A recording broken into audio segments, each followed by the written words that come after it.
Good morning, everyone. Welcome to day 2 of the Asia Gender Smart Investing Forum presented by Gobi Partners and co-organized with UN Women's We Empower Asia program funded by the European Union.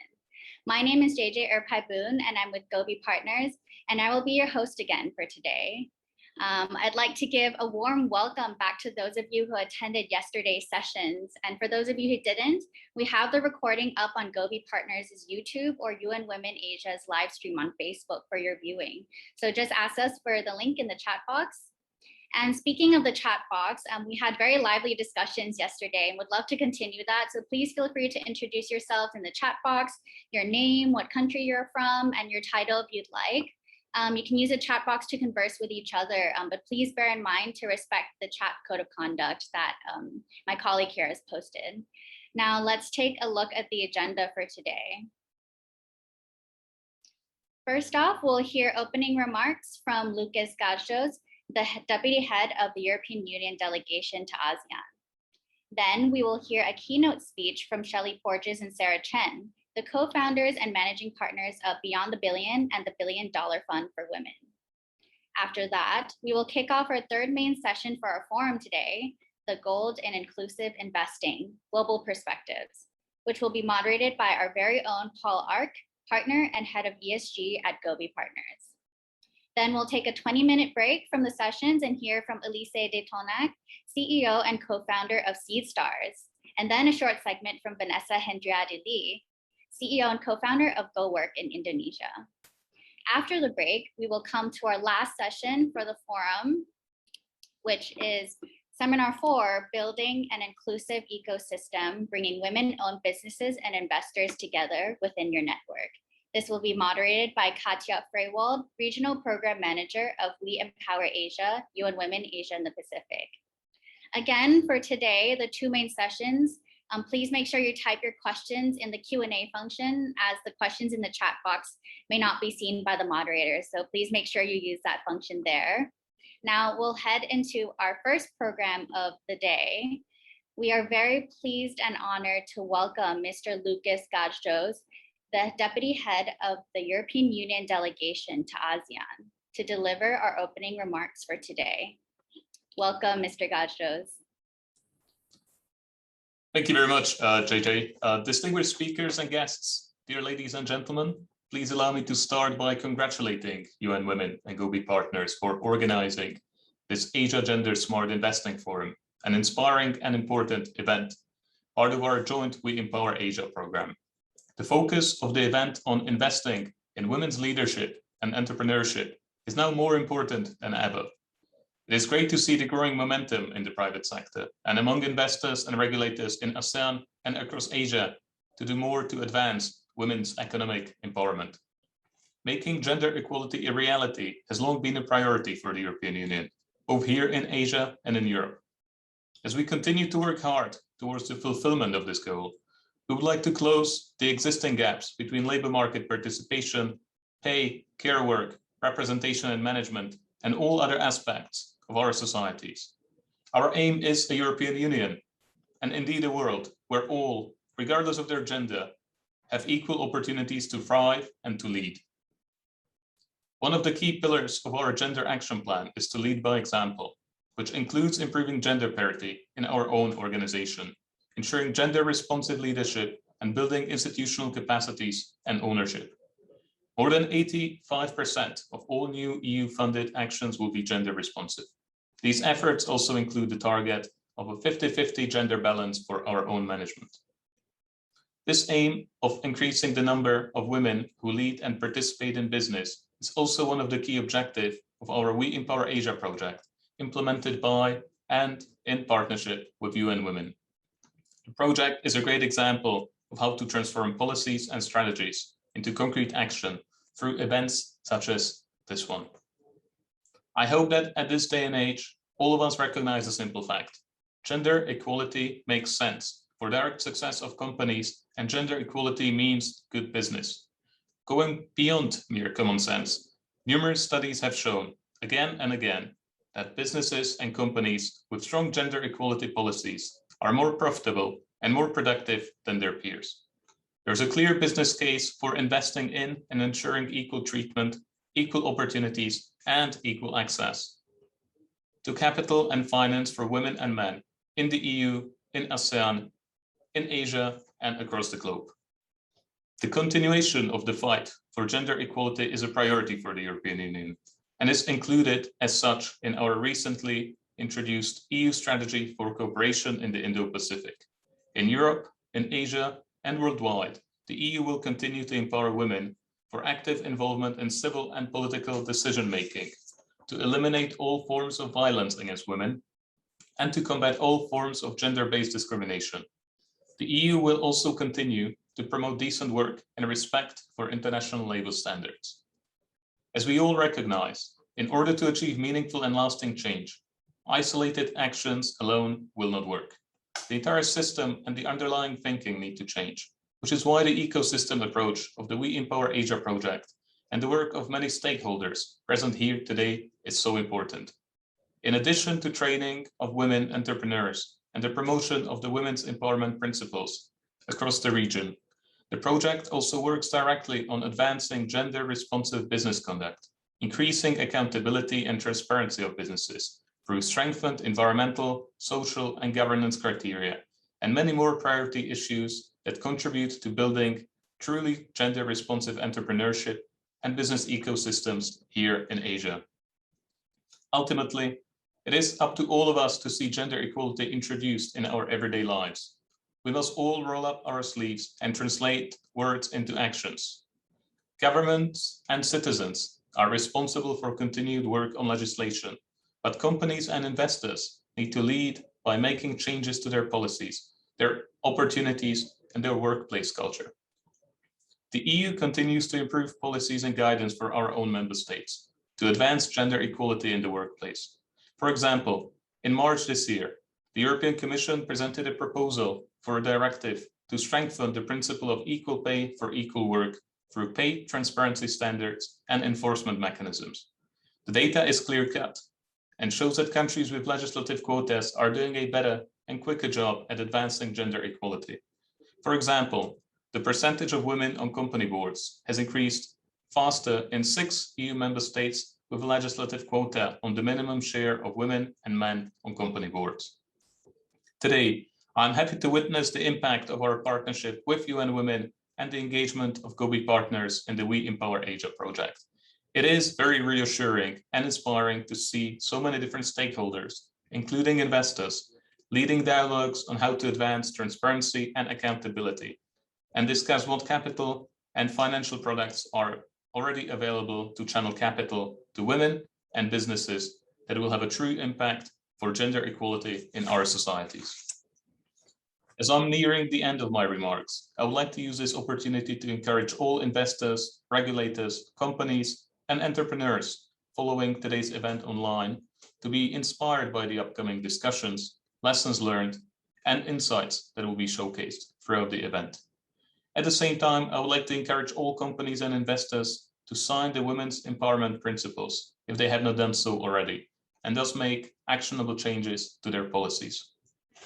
Last but not least, allow me to conclude my remarks by extending my gratitude to today's hosts and organizers, namely UN Women and Gobi Partners, for making this event happen, as we all look forward to today's session's focus on the applications of gender-smart investing.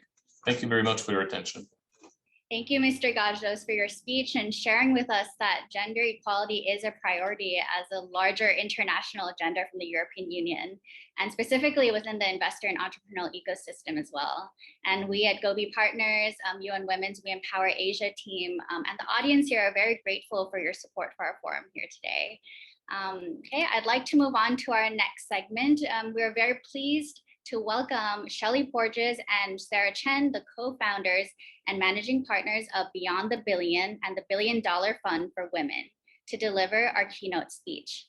Shelley and Sarah have long been our partners since Gobi became one of the first VCs in Asia to pledge $50 million to women founders back in 2018 to the initiative called the $1 Billion Fund for Women, which had a goal of catalyzing $1 billion into the hands of female founders. And since then, the $1 Billion Fund successfully mobilized a global consortium of over 80 venture funds committed to investing $1 billion into women-founded companies. So following this, the founders, Shelly and Sarah, launched Beyond the Billion, which we will hear about today. But unfortunately, due to time differences, they were not able to make it live. So we're lucky to have Shelly and Sarah share their keynote speech with us prior to this. So let's get straight into it.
Chen, and together with Shelly Porras, my co-founder of Beyond the Billion, we are so excited to be here with you today to share with you some of what we've learned on our journey to our first billion and what that means for gender inclusion in the tech and VC industry.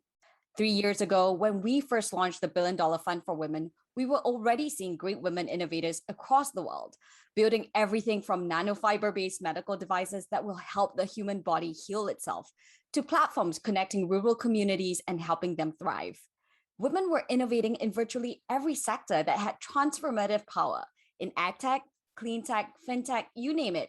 And yet we're only getting 2.2% of all venture capital funding.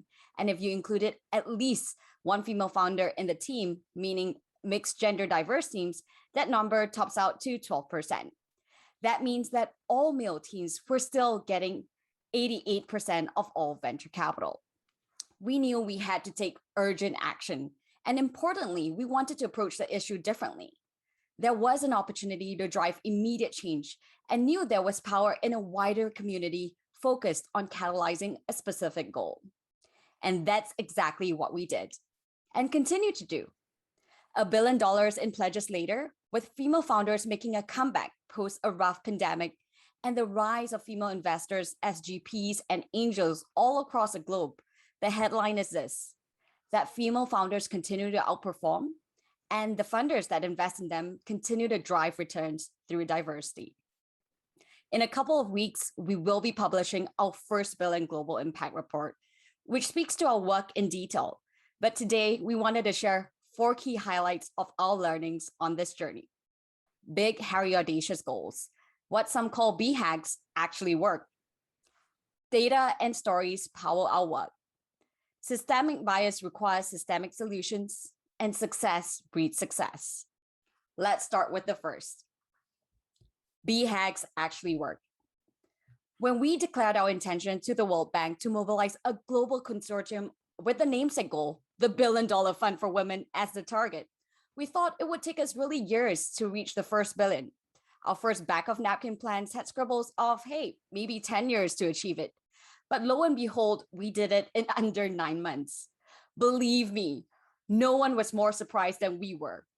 But that affirmed to us the commitment of the venture community on the heels of the Me Too movement and the understanding of what this signaling meant. It reminded us of the African proverb, which says, if you want to go fast, go alone. But if you want to go far, go together. And of course, we co-opted this to say, if you want to go fast and go far, go with women. We found that this could inspire positive action by tapping our networks and sharing not just the data, but more importantly, the real stories of both founders and funders that were held back only because of the lack of funding. While there were skeptics, and there will always be, many were astonished to learn this and eager to support an effort to address the system's failure with intentionality. Funds like Gobi Partners not only took our call to action, but as you can all see today, have built an entire plan surrounding gender-led investing as a return strategy for the firm. And as I understand it, we'll be taking it a step further with ESG. When in doubt, think big and find the champions, both men and women who will support your BHAG like we did. Number 2, data is key. Leverage data and stories to power your agenda. Data is key to both understanding the problem and measuring the impact of the solution. For years, the gender venture funding gap was not addressed because no one was tracking it. Many investors would think, oh, but I don't discriminate. But when we asked for their numbers, many were shocked at how abysmal their own investments into female founders were because of their lack of intentionality. Today, a number of key databases, including our partners at PitchBook and in Asia, Deal Street Asia, track both female founders along with many other parameters, allowing us to identify the existing and emerging problems. For example, in Asia, Deal Street Asia this year published that 93% of all venture capital funding in Southeast Asia goes to all male teams. And that excludes, of course, the mega deal that is Grab. While this is not shocking for many of us in the business, what is revealing is that 73% of all firms, venture capital firms in Southeast Asia, still to today, do not have a single female partner. As reported by PitchBook in 2019, female funders are more likely to invest in startups with one female founder and are 3 times more likely to invest in a female CEO. Additionally, per Harvard Business Review, VC firms that increase the number of female partners by 10% experience a 1.5% increase in fund returns each year, plus 9.7% more profitable exits. The bottom line, beyond female founders outperforming with higher valuations and quicker exits, firms know there's work to be done in bringing in female partners. As we like to say, when you invest in women, you're in good company. And now let me turn it over to Shelley for our other findings. Shelley, over to you. Great, thank you, Sarah. That was a great intro and sharing of some of our insights that we'll be publishing, like we said, in a couple of weeks. Well, as you've heard from Sarah, we learned a lot in our 3-year journey. One key is as a growing body of research shows, is that among the leading causes for the egregious gender venture funding gap are both personal biases as well as systemic bias. Notably, a recent study by the Journal of Business Venturing concluded that VCs lacked a strong understanding of their own decision-making process and how they made their decisions, which when you think about the fact that this industry is decades old, is kind of shocking in a data-driven industry in particular.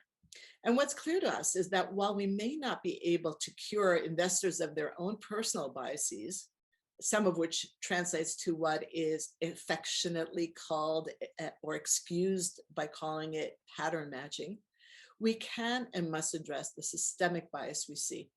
So the key question is how? Systemic bias requires systemic solutions, and that is our 3rd lesson learned.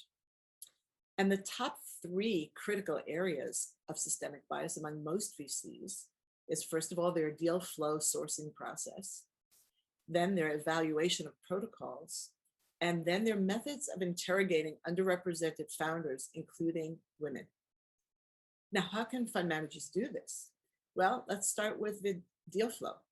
To address the fact that their deal flow often doesn't include women at all, or very few women, if that, VCs must expand their networks to include female founders, whether through association with some of the leading accelerators and universities in their area, or with some of the prominent women's networks and and/or by hiring a female investment partner who's already active in these networks, as one of our most successful funds has done. Adjusting their evaluation protocols is another area. And to do that, to make sure they result, adjusting these evaluation protocols to make sure that they result in more female-founded companies in the due diligence process. Funds that have had success have pursued strategies like ensuring that the deal review meetings have a certain ratio of female founders represented. One of our funds even fast-tracked female-founded companies directly to their GPs to ensure that they got due consideration by the decision makers. Another successful strategy has been keeping a database of the companies who were not yet ready for VC investment, but who were of interest, and then periodically circling back to them every 6 to 12 months to re-examine their readiness. And last but not least, to address systemic bias, VCs must change how they interrogate women when conducting their due diligence. Studies show that VCs ask more preventative questions, highlighting potential losses and risk when meeting female founders. When the conversation focuses on negative areas, it's not surprising that investors walk away with kind of a negative gut feeling and can't, quote, get excited about the deal. Would you? So we are confident that the last lesson applies to even the most reluctant VC, and that is success breeds success. We know that VCs have a fiduciary obligation to achieve the best returns for their limited partner investors. A growing body of research shows that ensuring that there are women among the co-founders is key to this. Gender diverse teams and those founded by women only deliver anywhere from 23 to 63% higher returns over time than all male teams. Additionally, our report in partnership with PitchBook showed that women exit earlier with higher valuations per dollar invested than all male teams. Savvy professionals recognize that serving their investors better means ensuring that ESG standards, including investing in women and other underrepresented founders, is key to delivering the best results. So contrary to popular opinion that this would be a concessionary strategy to include women, it's quite the opposite. It's quite the opposite. It's to deliver better results. And we certainly have seen this. Not only do we now have 8 female-founded unicorns in the portfolio, including 2 that Gobi Partners has invested in. Congrats, Gobi. But our data shows that the $1 billion our funds are deploying has so far led to over $4 billion being invested in deals around the globe. Our partner funds know that when you invest in women, you're in good company. We'd like to thank you, Gobi, so much for your leadership and for being part of our journey to our first billion. We also want to thank you for this great opportunity to share some of our lessons learned today at this fantastic Gender Smart Investing Forum. Thank you too to our audience here for listening in on some of our key lessons learned. And we invite you to stay tuned for our first billion Global Impact Report. Follow us on social media at beyondthebillion.com. We're on all the different social media. We look forward to going fast and far together with you as we close the gender venture funding gap.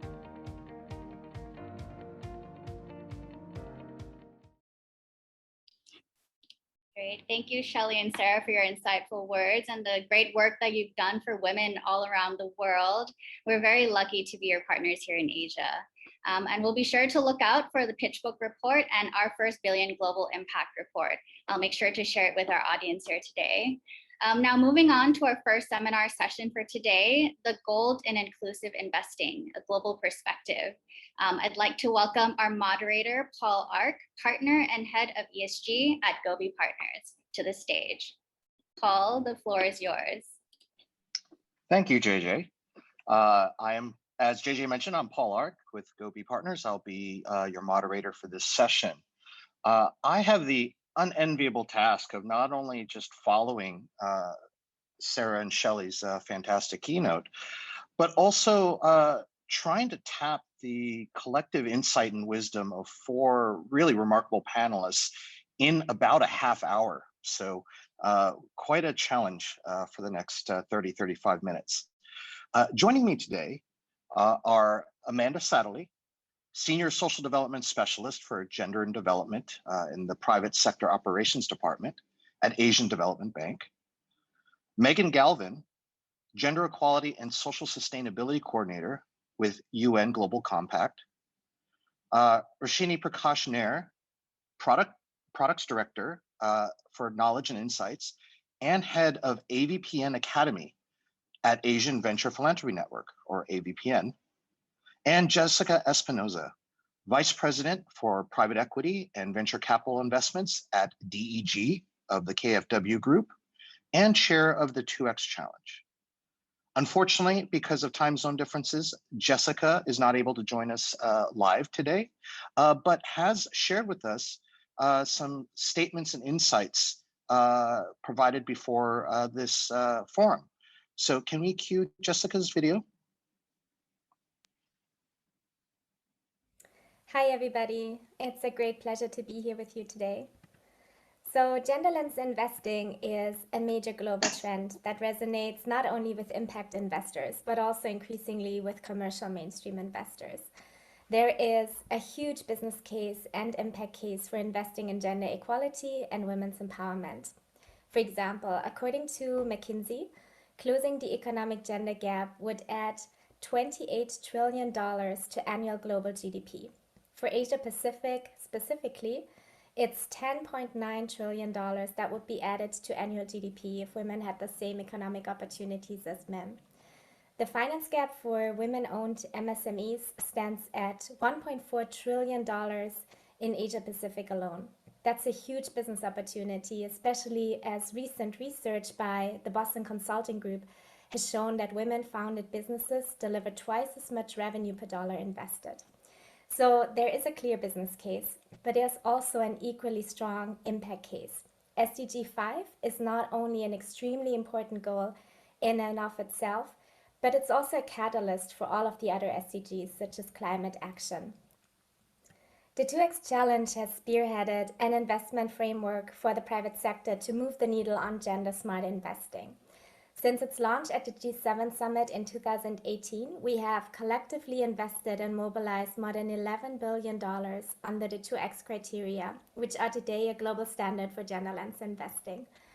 Around $2 billion have gone to gender-smart companies, funds, and financial institutions in Asia Pacific, and we expect to see much more in the coming years.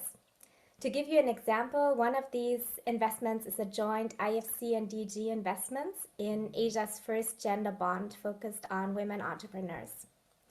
More recently, we have seen a growing interest and innovation when it comes to gender-smart funds. We know from recent IFC research that gender-balanced teams in private equity generate a 20% higher net IRR. And in Asia Pacific, we see very interesting genderless investing funds with gender diverse teams that come to market and that focus on investment opportunities along the 2X criteria. So looking at women as entrepreneurs, as leaders, employees, suppliers, and consumers. Equally important, we see an encouraging trend of established, more mainstream fund managers adopting a gender lens in their investment and value creation strategies, and taking action to also enhance their own internal gender diversity. In partnership with Gender Smart, we have just launched the 2X Collaborative as a global industry body for genderless investing, convening the entire spectrum of capital providers. And this is a great opportunity for all of us to come together, to get actively involved in communities of practice and join peer learning, and to pursue co-investment opportunities together. Thank you. Our gratitude to Jessica for sharing those thoughts with us. Now, to get to the live portion of our panel, I'd like to start by asking each of our panelists to tell us about their respective organizations and the work or projects or initiatives that their organizations engage in around gender smart investing. Rashini, can I start with you? Can we ask about the work that AVPN is doing?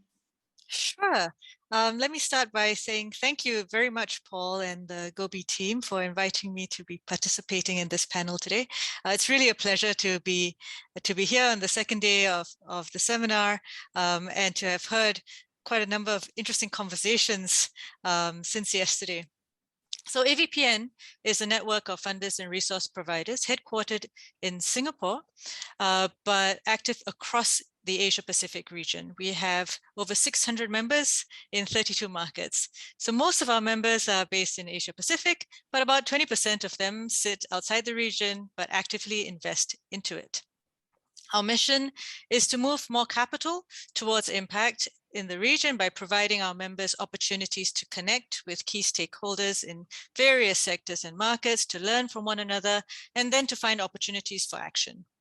Our membership is quite diverse. We've got foundations and trusts, family offices, companies, impact funds, PE, VC firms, as well as a range of intermediaries, service providers, and government-related entities.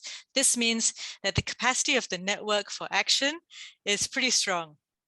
And of this strong membership, 2/3 of them, so more than 400, have indicated a commitment to women and girls as their beneficiaries, or gender equality as one of their primary impact areas. They're doing this in various ways, about 40% providing grants, and then 36% or so investing through debt and equity. When it comes to gender lens investing, they're at pretty early stages of building out their practice and their portfolio, but very keen in growing their engagement in this space.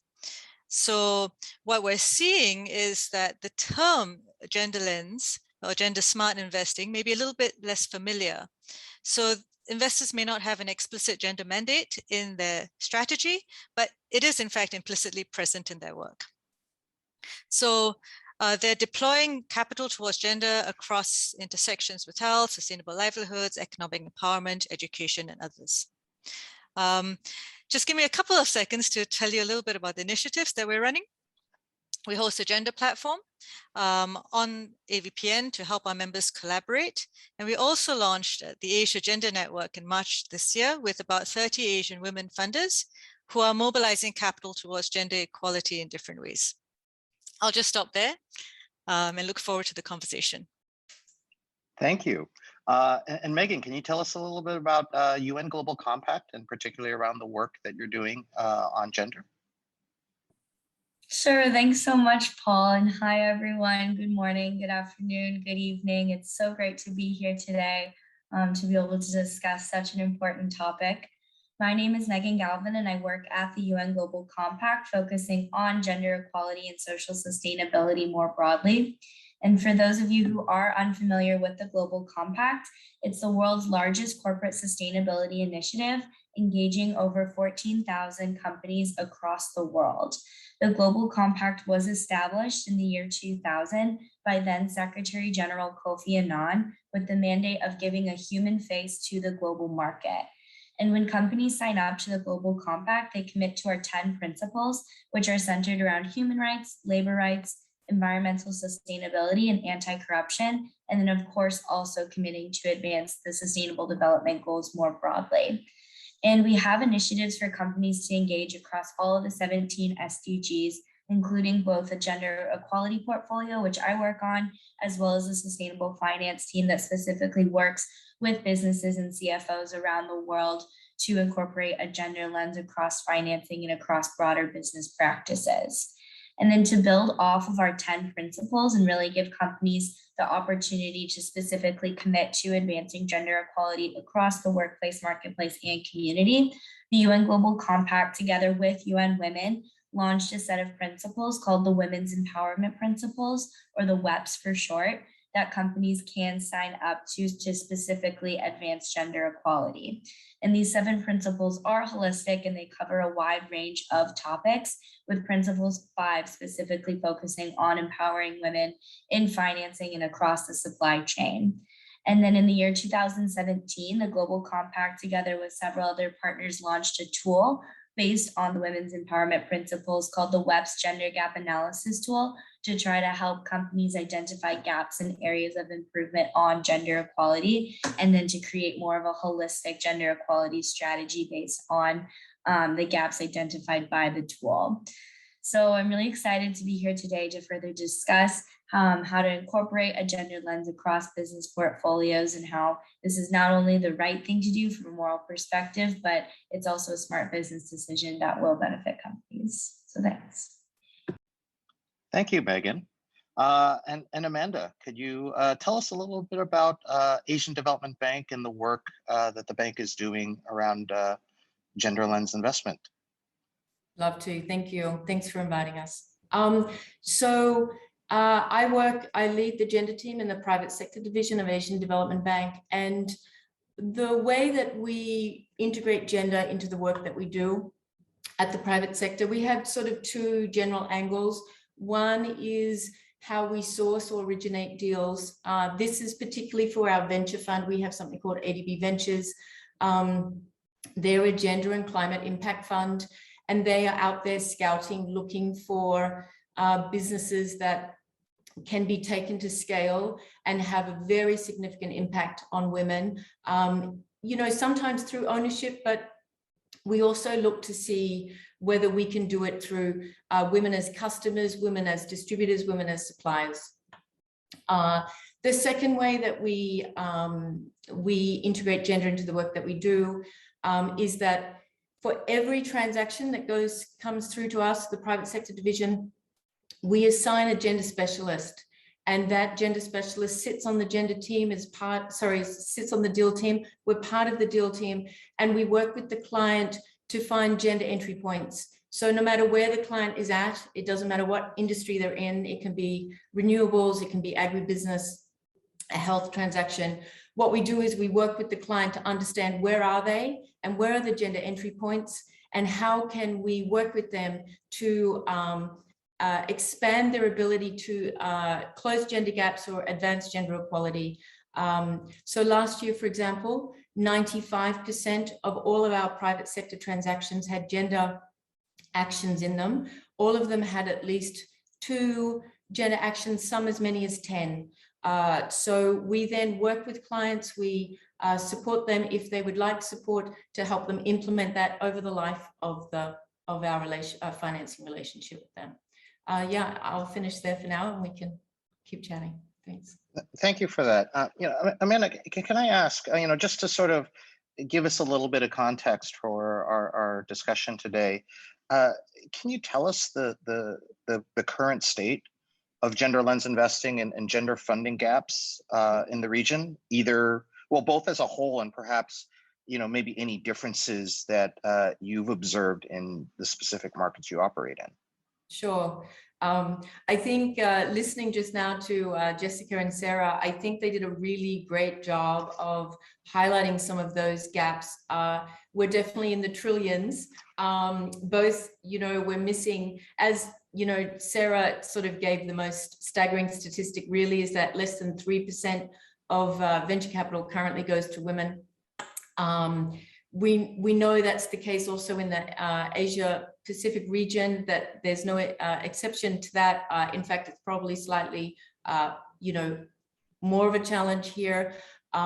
We also know that the benefits are massive. Again, in the trillions, it would unlock so much economic potential in the region.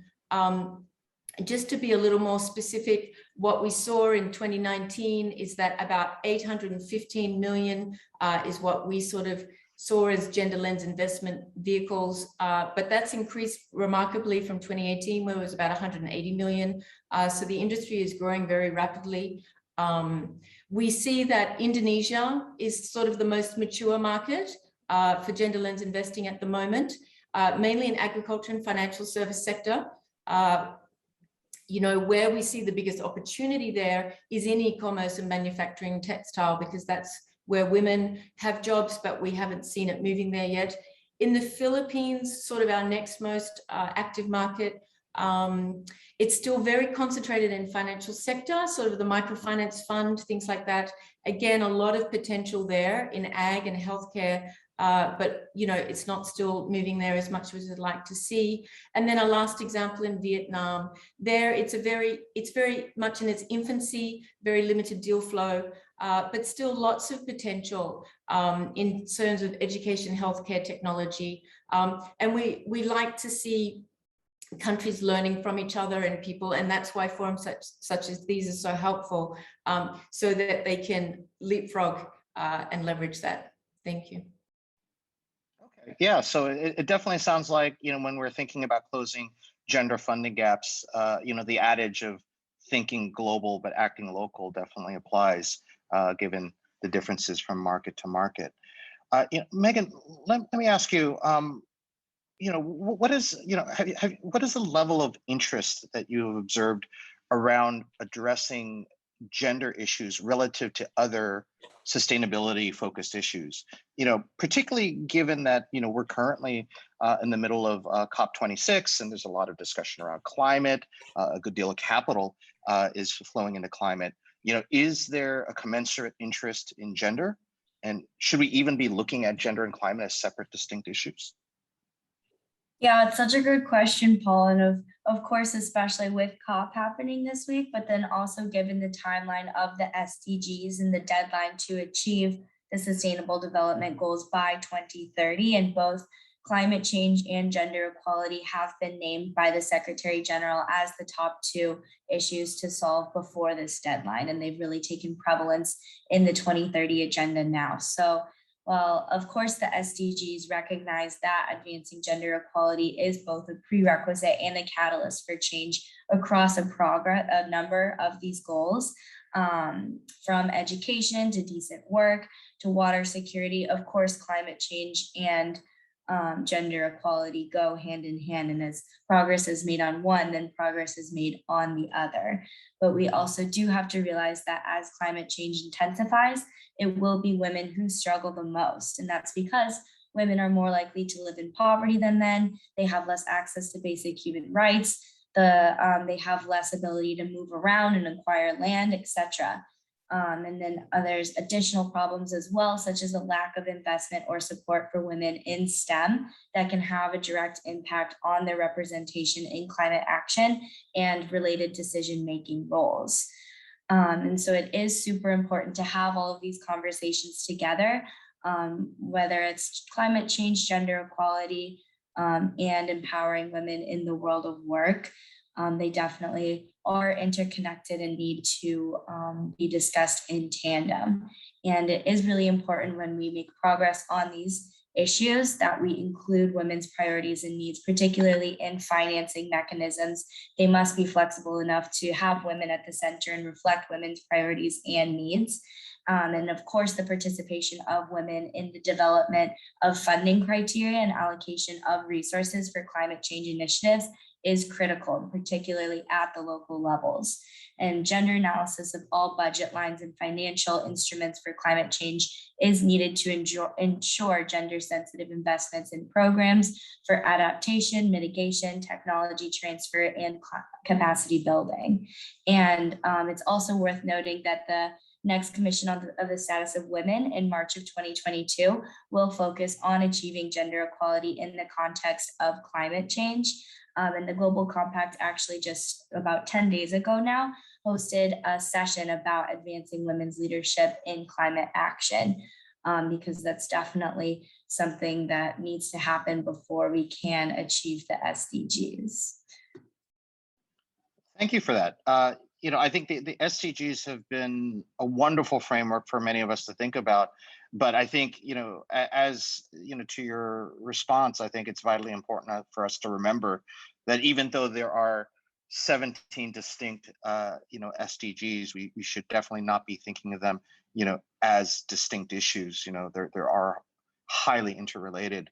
And so, as we think about closing the gender funding gaps, we do need to take into account, all 17 SDGs and solving that problem. So, thank you very much for that insight. Rashini, can I ask you, what are some of the biggest myths around gender lens investing that need to be dispelled if we are to see more capital flowing to female entrepreneurs and business owners? And why do some of these myths persist? Yeah, I think it's a really interesting question, and I think that Amanda and Megan already alluded to some of it in their answers through the work that they're actually doing. I think the biggest myth to me is that it's not necessary. right? I think that as we progress as a region, there are assumptions that we have women and men have equal access to education, equal access to credit, and therefore the opportunities are equal. But that's not true. That's why we have to have a gender expert in all the programs that we run, as Amanda said, and as Megan said, we have to have sensitivities even when we talk about climate issues, because women are affected differently from men. And the same happens when it comes to women-led businesses and women-owned enterprises. So I think that Jessica spoke to some of the statistics earlier, but just to reiterate, globally, women SMEs face like a 320 billion shortfall in access to credit. And that's despite strong evidence that they have lower non-performing loan rates than men. So the access to financial services and assets, technology, networks, is less for women than for men. The other thing, and this has become even more prominent in the times of COVID, is that there's a digital divide. Women don't have as much access to mobile devices, to the internet than men, particularly in this region, but I'm sure this resonates around the world as well.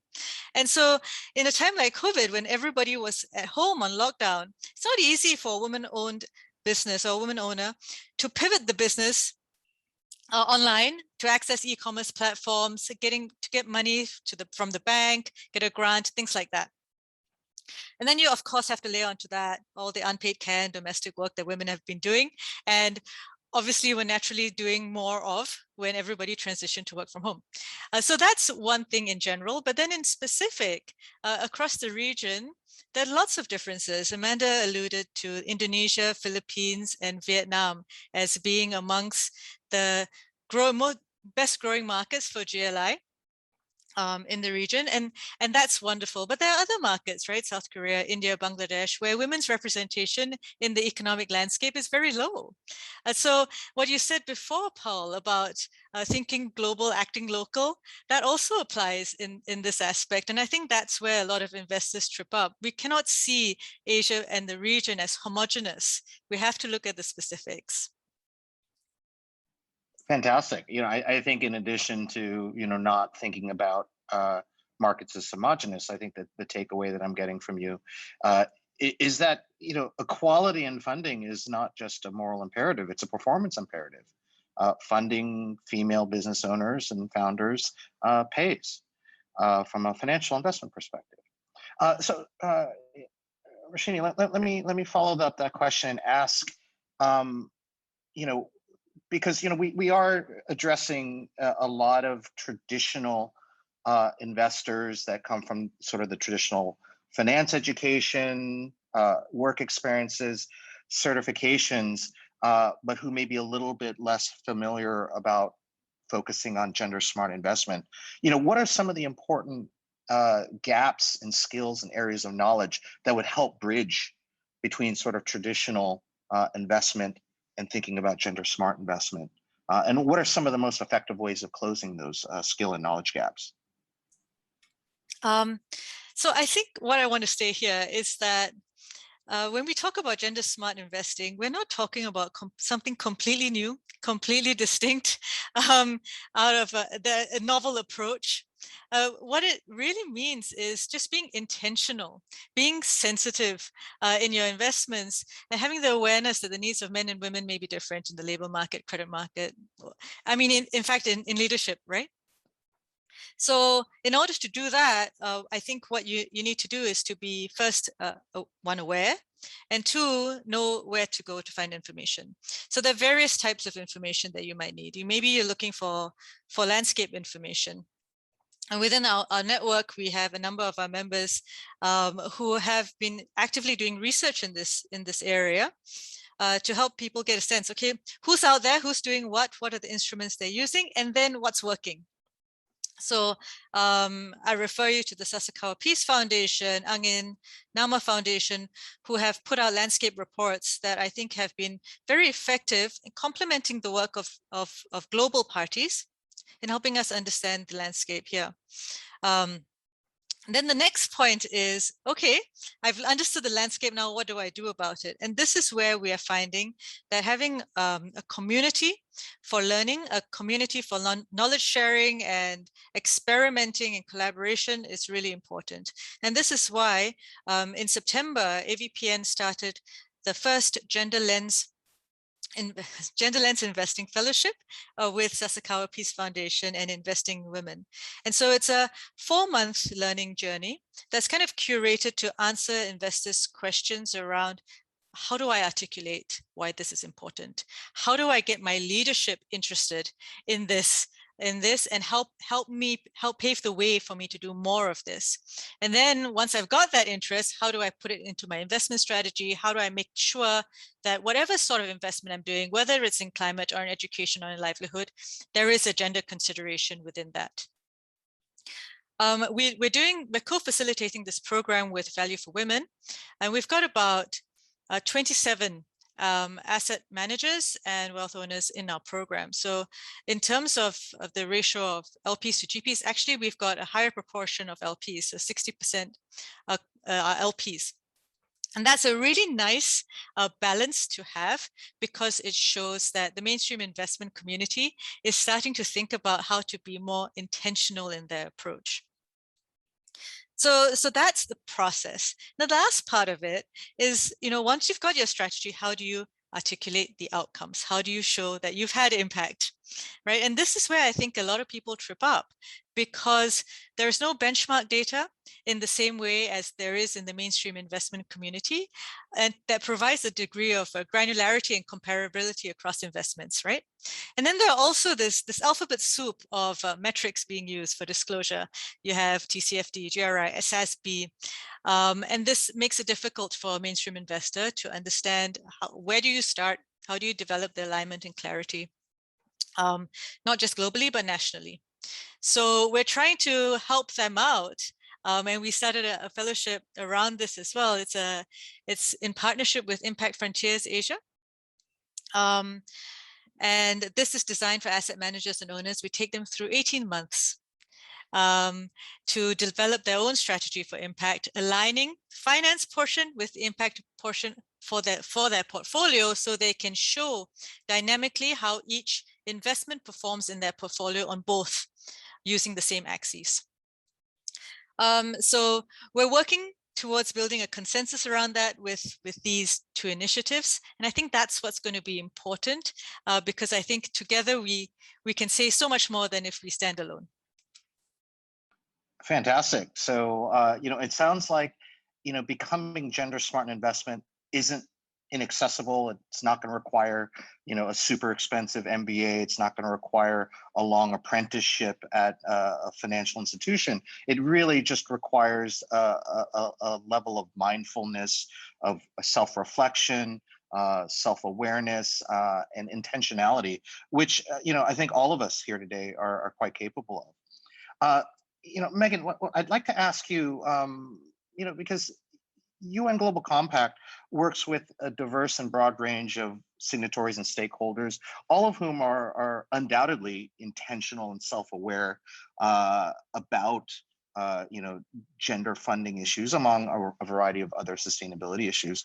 But can I ask, in your work with this broad range of signatories and stakeholders, are you seeing any patterns or common approaches or strategies among these stakeholders that are producing superior outcomes from both a financial and impact perspective with regards to gender smart investing? Yeah, for sure. We've seen many of our signatories wanting to take action on gender equality. And then, of course, they're being a business, they're also wanting to increase their own financial gains as well as their impact on the SDGs. And thankfully, all of these actually go hand in hand. And as one is advanced, so are the others as well. So one approach that we've worked a lot with companies on is really starting from the top, getting the buy-in from the CEO or the executive team, and then really communicating that advancing gender equality is a company-wide priority. And really what Rashini was just discussing, just the intentionality behind it and really bringing this issue to the forefront and across all operations of business, not just limiting it to the sustainability department or the HR department or the diversity department if the company has one, but really communicating that gender equality affects the entire business and is something that should be across everyone's mind. So I've previously mentioned the women's empowerment principles, and I know that they've been discussed at this forum across the couple of days. But to sign up to the WEPs, companies have to get their CEO or their top executive to sign the statement of support to commit to advancing gender equality across the company. And this really does signal that it is a priority for all divisions, and it lets customers and suppliers and other stakeholders know that advancing gender equality is a company priority and an imperative to the business. And then based on the women's empowerment principles, the Global Compact recently started a program last year called Target Gender Equality, where we work with companies to set and reach ambitious targets for women's representation and leadership in business. So this program was launched last year in 19 different countries with 300 participating companies, and it's already grown to over 40 countries, including many across the Asia region, and there's now 900 businesses participating. And after the first round, we saw that almost 90% of the companies set targets to increase the number of women at the board and executive management levels of their business.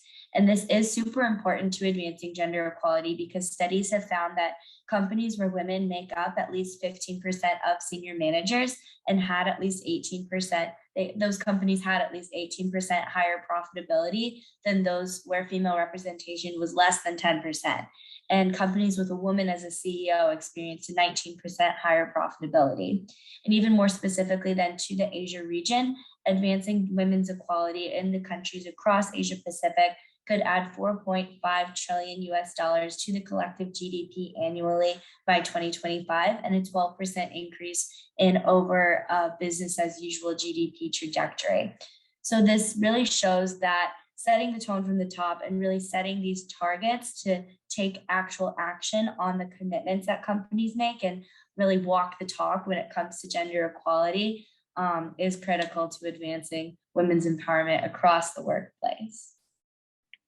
A fantastic message. Again, just reinforcing that gender equality is not just that moral imperative, it is a financial imperative. It pays dividends in company or organizational performance. And it certainly is not just the domain of a particular department. This sort of intentionality and awareness and effort needs to come from the top, flow down, flow horizontally across an organization's entire supply chain and stakeholder chain. So, thank you very much for that. That is, a super important insight that could be applied to any of us in the audience.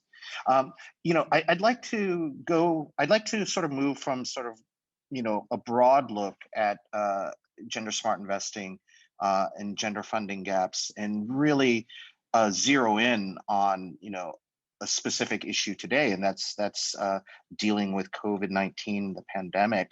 And I'd like to ask you, Amanda, what have been some of the detrimental impacts of the pandemic on women and equality from both an economic and health perspective, but also perhaps ask how can gender lens investment ensure that such detrimental impacts don't persist after the pandemic subsides?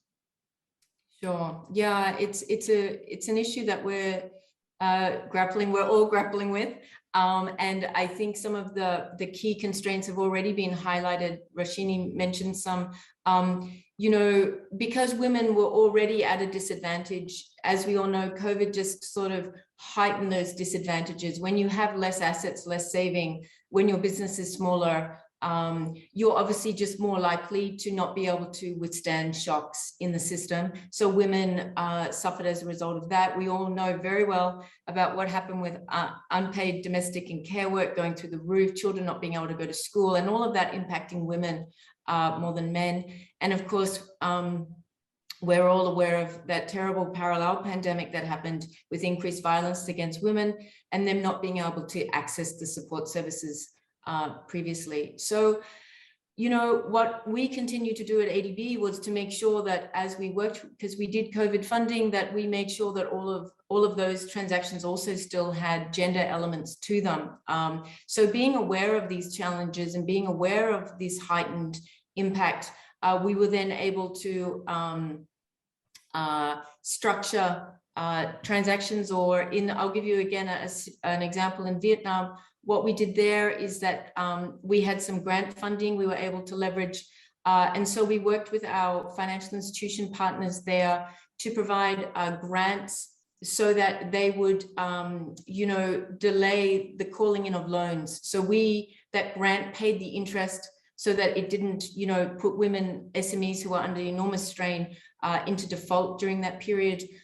We also helped those financial institutions to take on new clients, and the grant paid the sort of signing up fee so that women didn't have to, you know, because women were looking for working capital, and these grants were able to smooth over some of those stresses so that women didn't go into bankruptcy and start to have to sell their assets. Other things we did, of course, is we helped fund vaccine rollout with a focus, if possible, on the younger so that kids could go back to school, etc.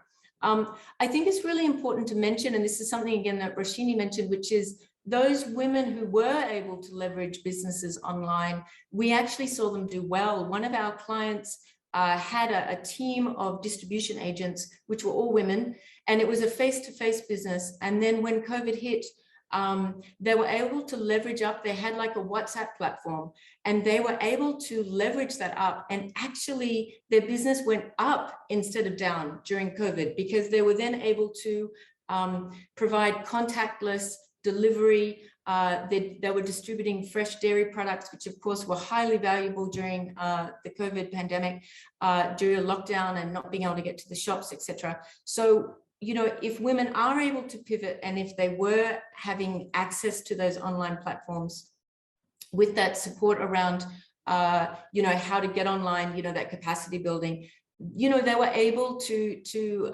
take advantage of those opportunities and to pivot. So it is about positioning women and giving them those opportunities to take advantage of the digital environment. So we continue to work in that space. How can we get women more into the digital field?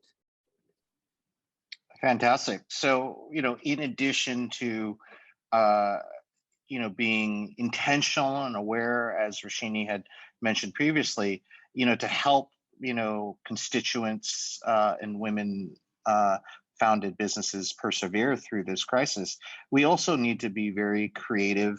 We also need to be highly adaptable. So that's an important message for all of us. You know, I would like to take questions from the audience.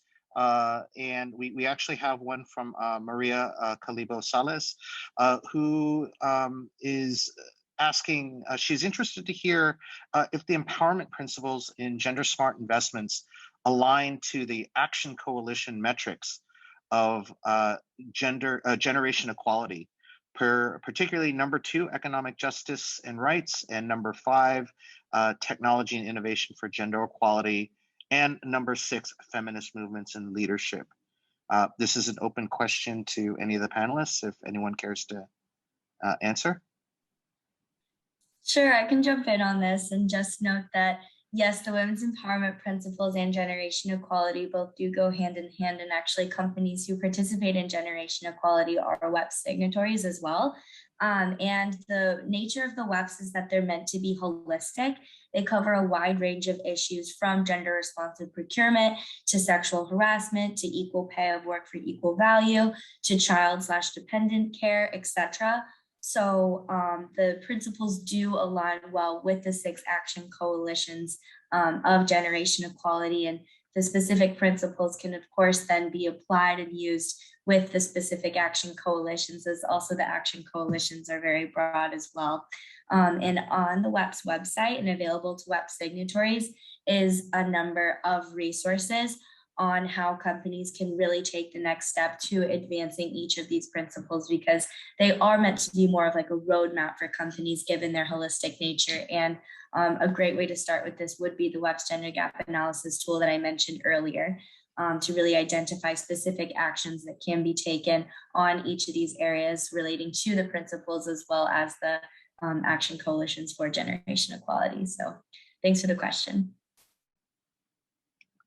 Fantastic. And if anyone else has additional questions, we do have we have several minutes left. Please insert that into the Q&A box. But while we wait for any additional questions, I have an open question to any or all of the panelists who want to answer. And it's a bit more pragmatic and practical. And it's basically, is gender lens investment simply about allocating more capital to female entrepreneurs and business owners? Or is there more that that investors could and should be doing beyond just writing checks? I can start off on this. I think through this conversation, we've each raised different ways that investors can take action. I think the biggest point to note is that as an investor, you have a lot of capacity to be an advocate and to drive change. So like Megan mentioned, you can talk about the gender lens across the business, right? At different levels of the business, from the supply chain all the way up to the leadership. You can choose to invest in listed firms and companies that have a gender equity mandate and have demonstrated that diversity and equality and inclusion are important to them, right? So you drive capital to the best actors. You can engage in the boardroom, right? You can drive action and change that way through your voice as a board director. So there's so many different things that you can do, but what I think is most important is to always act with that lens in mind, right? No matter where you're playing, whether in the boardroom or within a private investment or just as an individual, to direct your comments with a gender lens and gender awareness.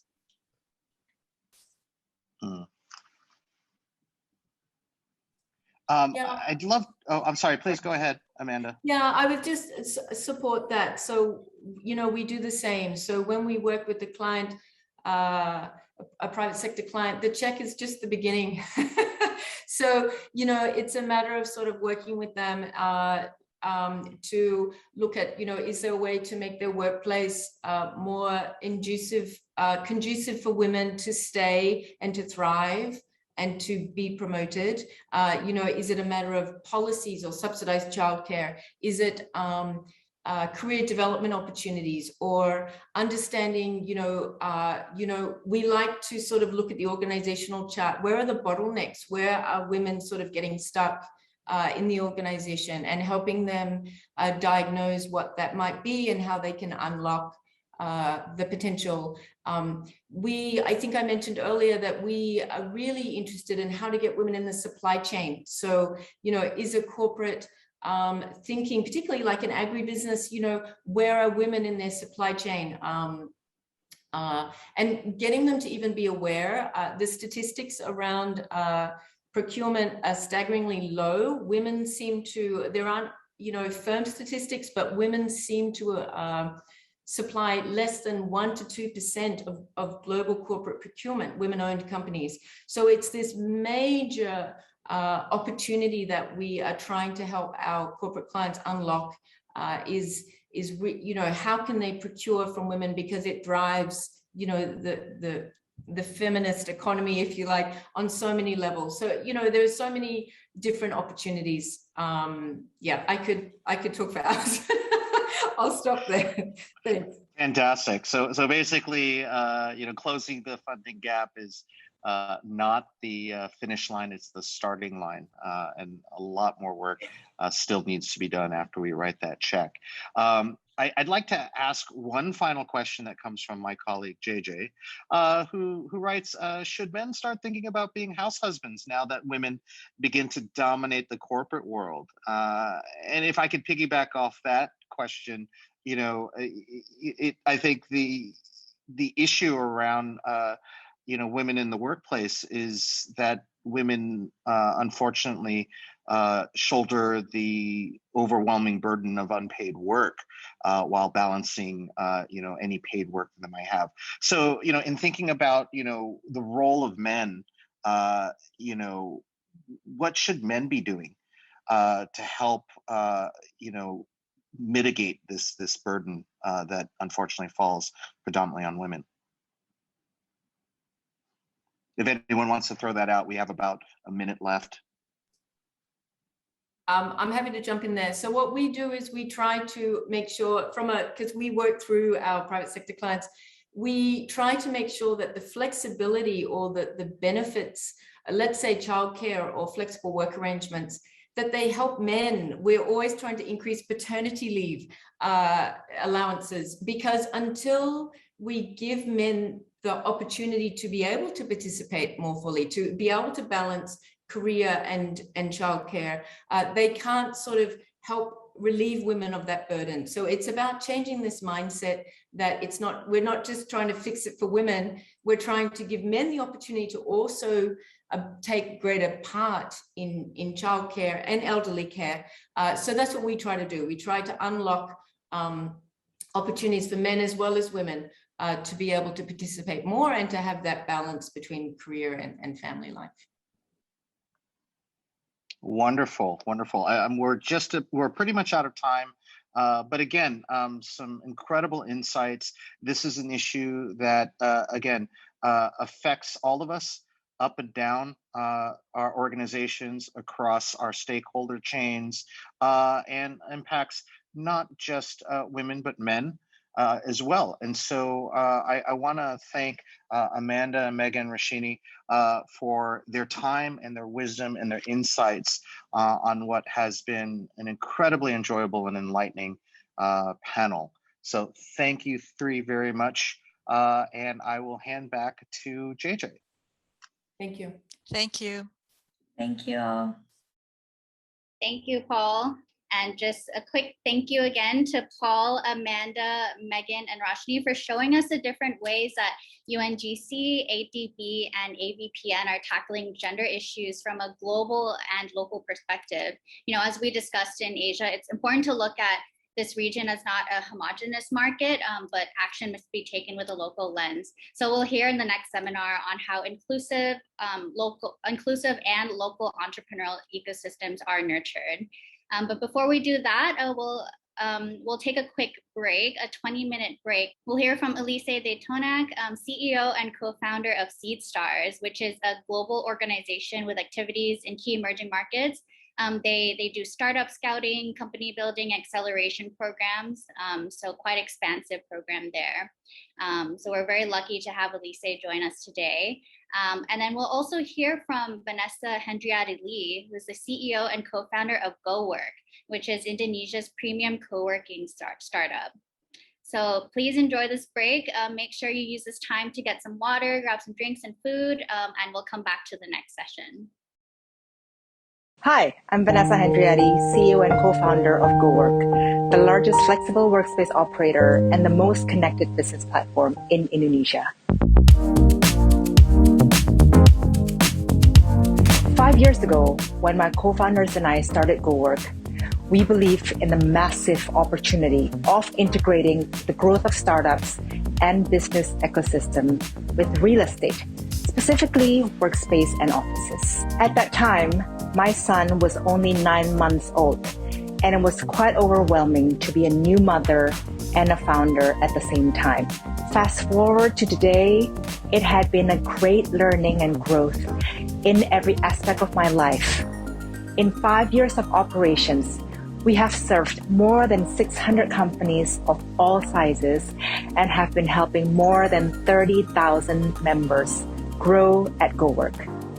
As a female founder, I have to get used to wearing many hats.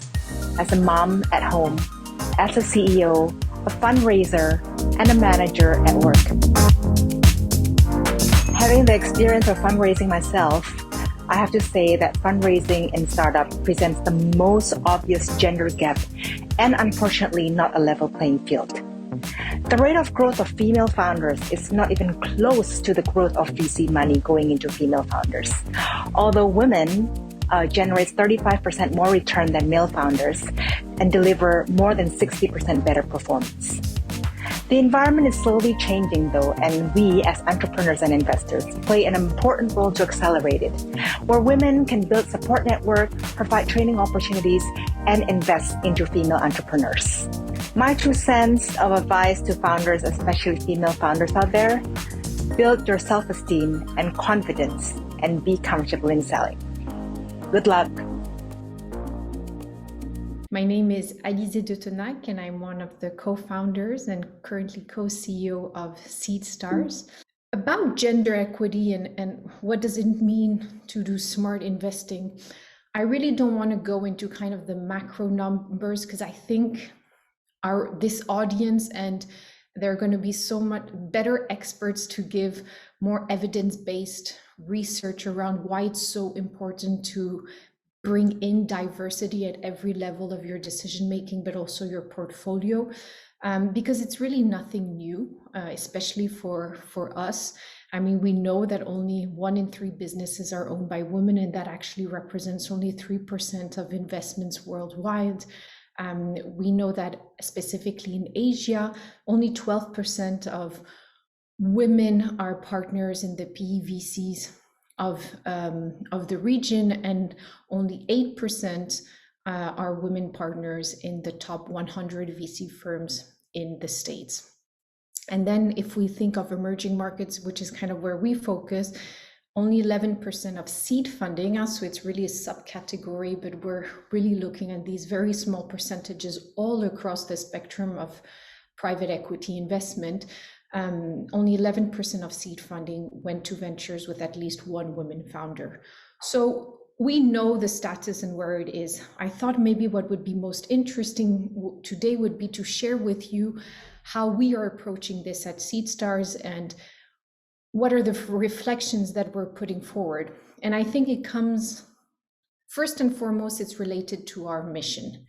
Our mission is to have an impact in emerging markets through technology and entrepreneurship, and have impact in people's lives. And so in that why, it was very important for us to build an impact framework. And this is our theory of change, which looks complex, but without going into the details, across our activities and the outputs and outcomes we track in the initiatives that we launch, may it be on the education side or the investment side, we try now to really build in indicators, in this case of the thematic around gender, to really put ourselves not only targets, but figure out where in the value chain, where in the sourcing, the screening, the support, the investment, are we being biased? Are we missing out on a much more diversified community of investees and entrepreneurs to support? And that's really been something that we've tried to integrate in the DNA of the organization and how we approach success. So we have, of course, the financial metrics, but we also are very, very much attached and accountable to our impact metrics. And again, so having this why and building in this impact framework that kind of, and we did this 2-3 years ago, really pushed us to be accountable on these reflections. What was easy for us is we were always a very diverse organization. So there's 50-50 in Seed Stars. It's not the case at every level of the organization. So at the partner level, there are more men than women.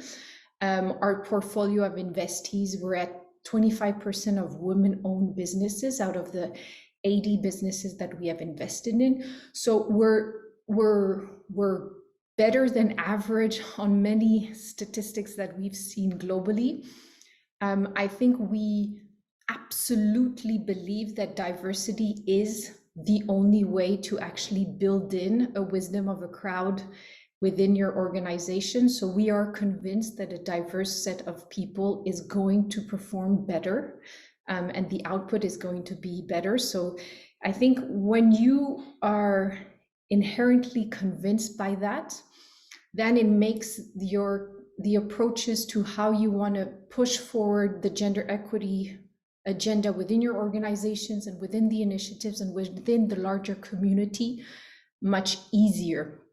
And so I think many times when people ask us how come it was so easy for us to have such a diverse group of people, and it's not just gender we're representing, but so many other minorities, it's because it was never a doubt that this was actually one of the key ingredients to the performance of the organization.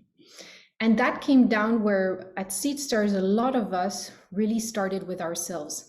I was the first to have huge biases towards so many actions and way of speaking. And I think that was really one of the first things that we had to be very authentic about, is very transparent with where we stood in the understanding of what did gender biases mean, what was gender equity all about.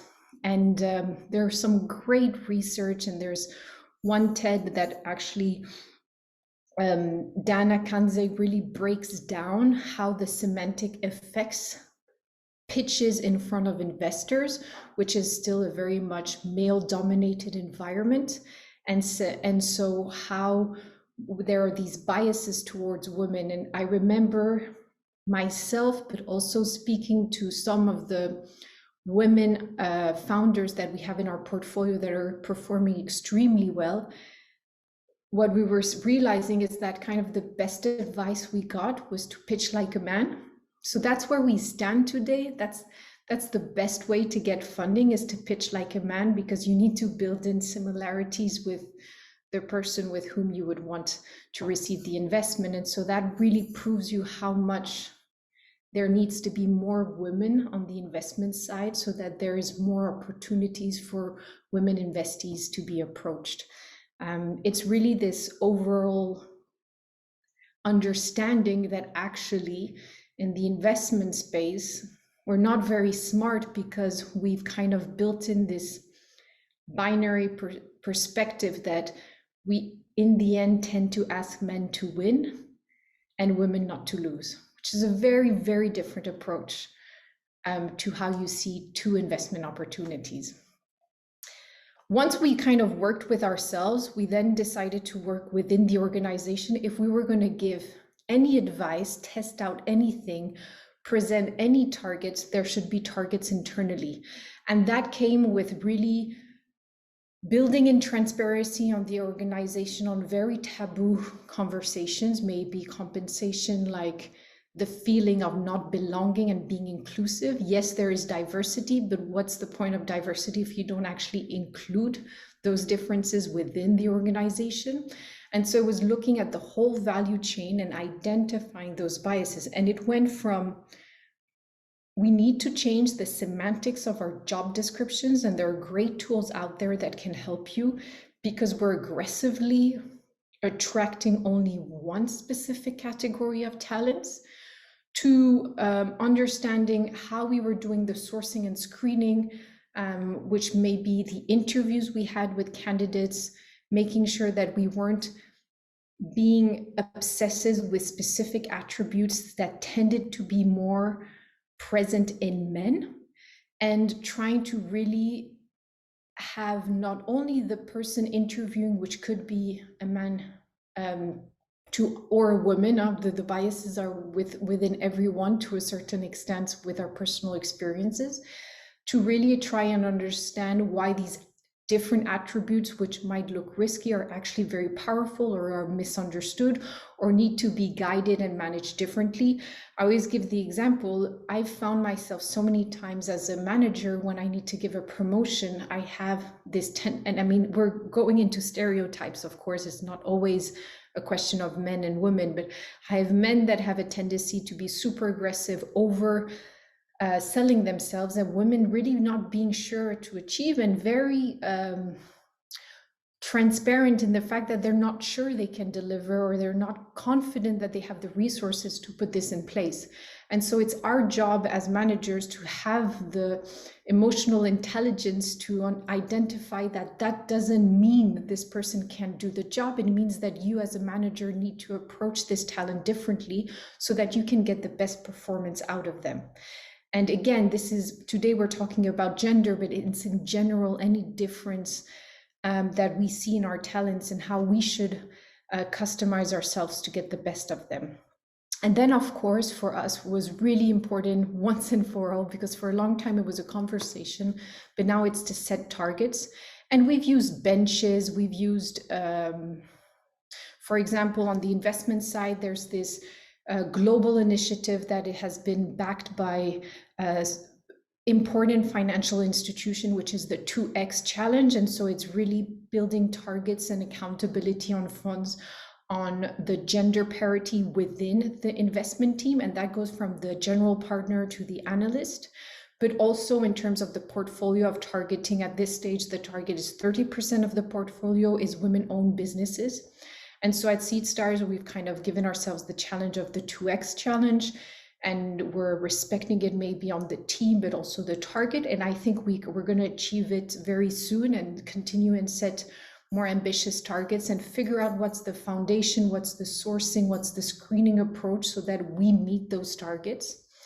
What we also realized is that we were already too late if we were coming in and supporting startups. So through our different programs, maybe the typical acceleration to more long-term expansion programs, the biases was already built in so strong that we were skewed with very little opportunity to make change. So we decided to go much earlier on in the pipeline and participate in the creation of the future entrepreneurs. So that's why we've launched our incubation fund and incubation talent, our talent incubator, where we're trying to go earlier in the pipeline to increase our chances of having a more robust pipeline of women-led enterprises later on in the funnel. So it's really resource intensive, and it's absolutely a long-term play and mindset.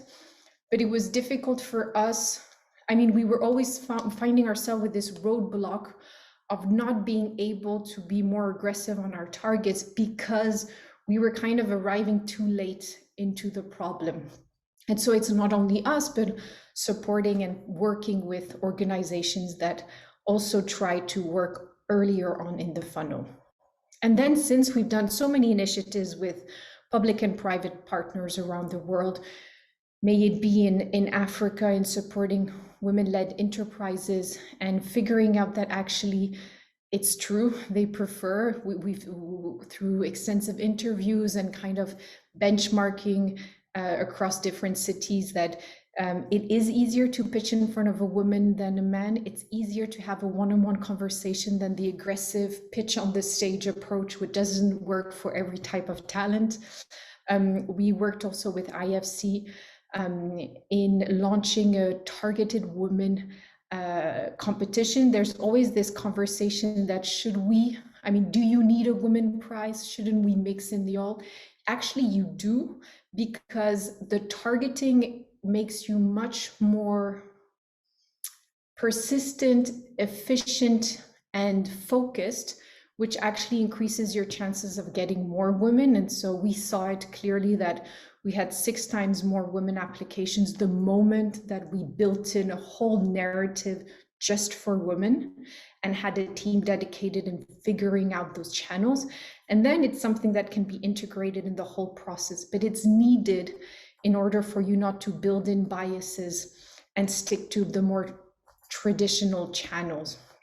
And now with UN Women, we're working on different programs in Asia. And here, again, it was really seeing that it was not just in the sourcing and screening, but in the program in itself. Again, bringing in more women as mentors, as the experts, as the entrepreneur in residence, following them on a regular basis. It just increased the chances of having a stronger collaboration. Again, we know it's success breeds success. The more you see women in these different positions, the more you believe you can be one. And that kind of creates this positive cycle, which is so important in building the pipeline. So some of our role models. So here's just a couple of women-led women founders that we've invested in. Maybe Daria in Russia, who is launching an education platform, or Hilda in Kenya with Pesesha, which is a fintech platform solution. We have Halima in Pakistan, who's also launching a fintech solution, which really is focused more on women and empowering them with their financial decisions. Again, here also, the more women we will have building companies, the more chances we'll have solutions that are tailored to half of the world's population that sometimes have been undermined or not considered in the decision-making or purchasing power, or as a valid purchasing power. So this is really important to increase the femtech products that are available on the market. So yeah, I think this has been kind of all the different initiatives that we've put in place and reflections that we have. It's an ongoing process. I mean, we call it the experiment machine. Like anything else we do at SeedStars, we try to understand what are the leaks, how can we better perform, and if possible, how can we then disseminate and scale this learning, activity, knowledge, so that really we can be part of a larger change. But again, it comes back to our why, and I think that's what makes it authentic to us, is that it's completely aligned with the mission of impacting people's lives in emerging markets through technology and entrepreneurship. And how could we ever consider ourselves successful if we're not taking into account seriously half of the world's population and considering them to participate in this conversation and decision-making process? So that for us is smart investing. Thank you very much for listening, and I'm always an email away and would love to continue and discuss, and looking forward to hear the different debates here today. All right, welcome back, everyone. I hope everyone had a chance to take a break and listen to Vanessa's experiences running a startup in Southeast Asia, and a glimpse of the exciting work that GoWork is doing in the co-working space. And also Elise's speech on the philosophy, frameworks, and programs that SeedStars is doing to globally uplift women entrepreneurs. It's really inspiring stuff there. Now, we'd like to go into our last session of the day and of the forum. So thank you to the audience for staying with us to the end of the exciting 2 days we had here. To our very last program, I'd like to introduce our moderator for the next session, Katja Freywald, Regional Program Manager of WeEmpowerAsia from UN Women, Asia and the Pacific. Welcome, Katja. Thank you very much, JJ. And I just gonna say it's not, it's last but not least, and we're gonna have a good fireworking conversation, I think, with really exciting speakers.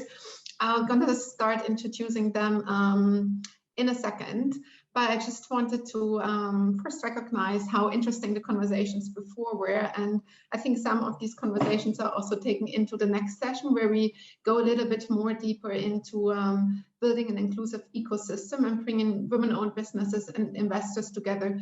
So I think we have heard about this already quite a bit, and many of the speakers were elaborating on the role of building that ecosystem, the different roles different players have, the importance of partnerships.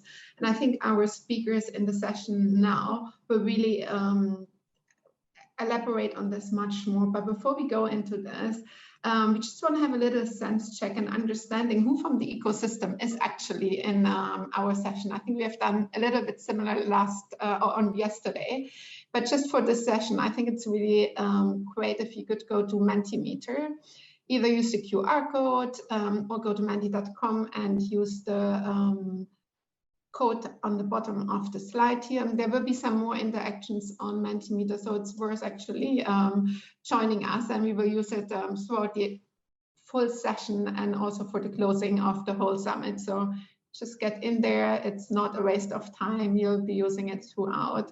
So obviously there are lots of investors here. That's great because that's the core audience for the summit. But we also see acceleration, incubation programs, managers, others would be interesting to hear that. I'm sure there are corporates in the room because we have heard from some of them.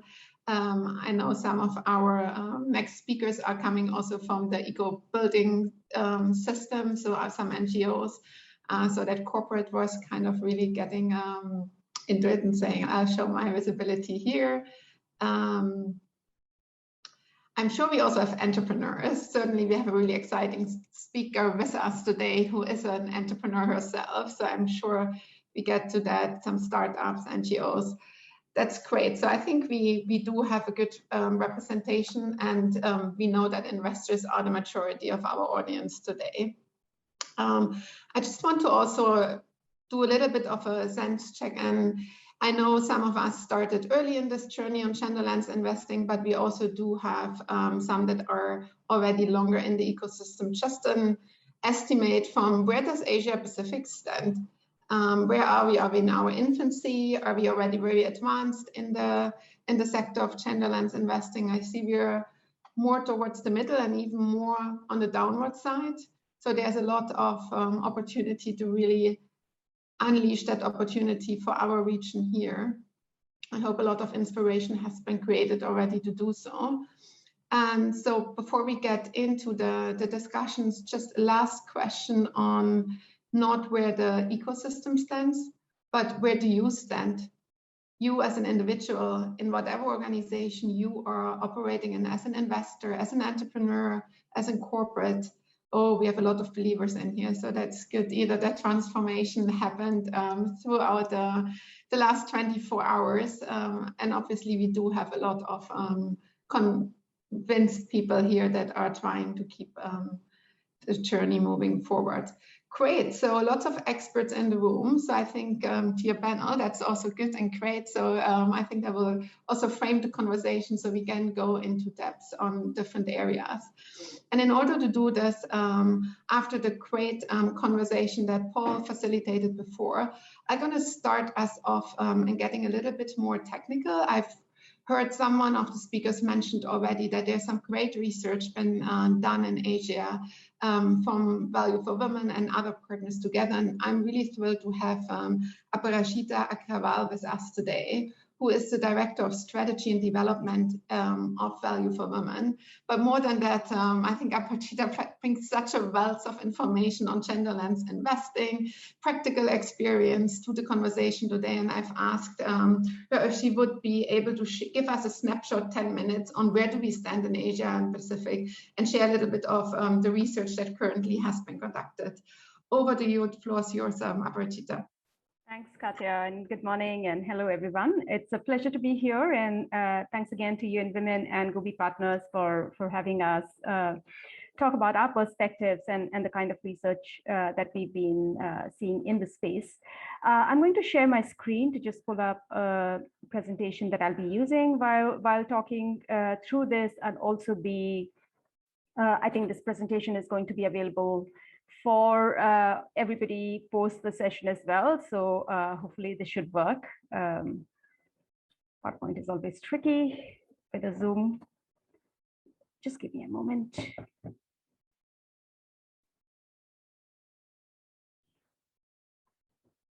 I hope that's visible.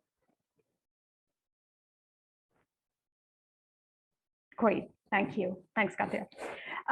So great. So I'm going to take us quickly through some of the data points that we see in the Asia Pacific region.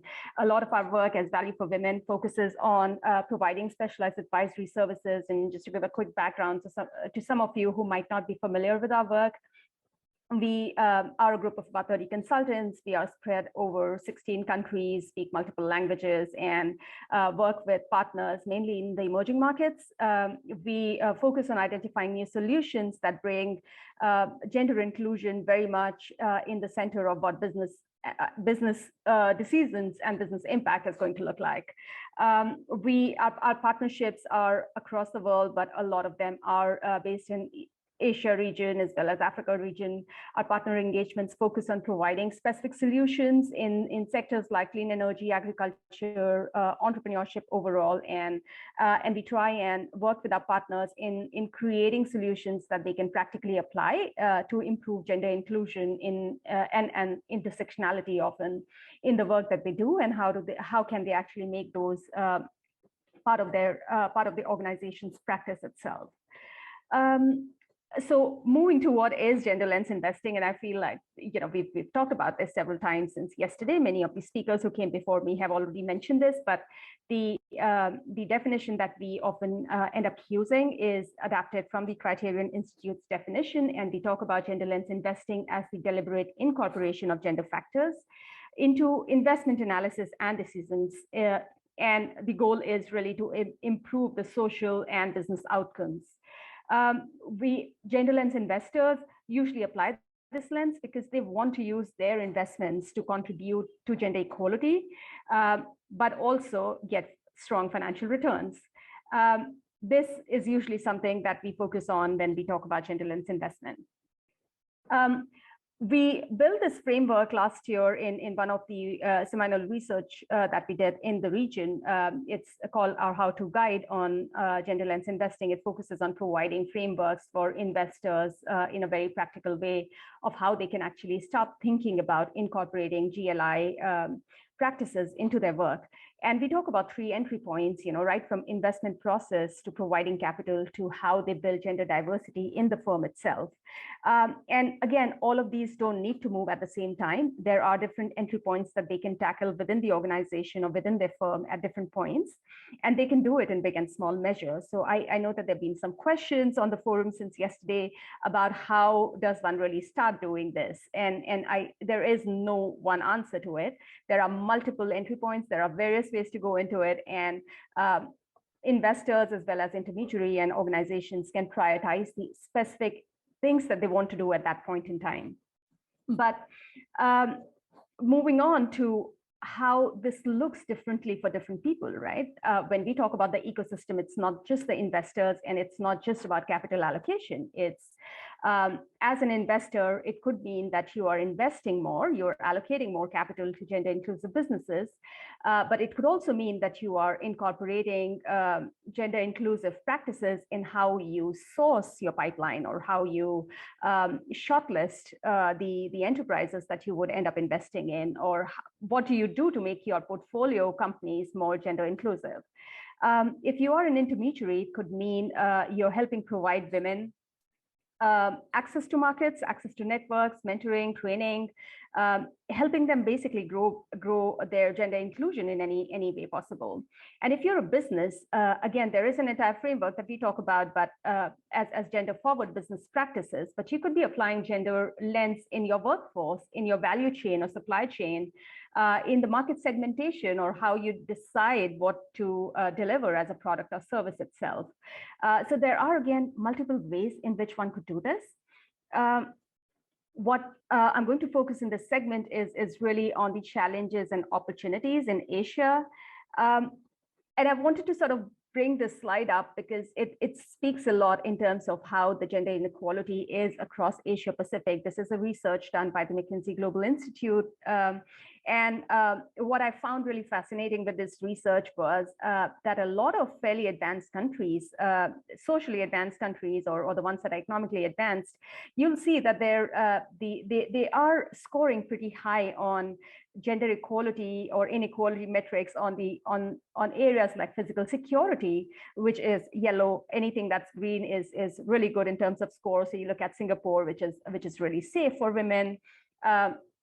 You look at, again, Singapore, for example, here towards the bottom side, really good in terms of their, pretty high in terms of their parity on the services and enablers segment, which, there are these 4 bars for each country, and the first one is about work, the second one is about services and enablers, then the third one about legal and political, and the fourth one is about physical security. So you see the contrast where several countries which might be fairly secure and very advanced in terms of how society looks at women may still be have pretty high gender inequality ratios when it comes to work life, and that's sort of interesting here to look at.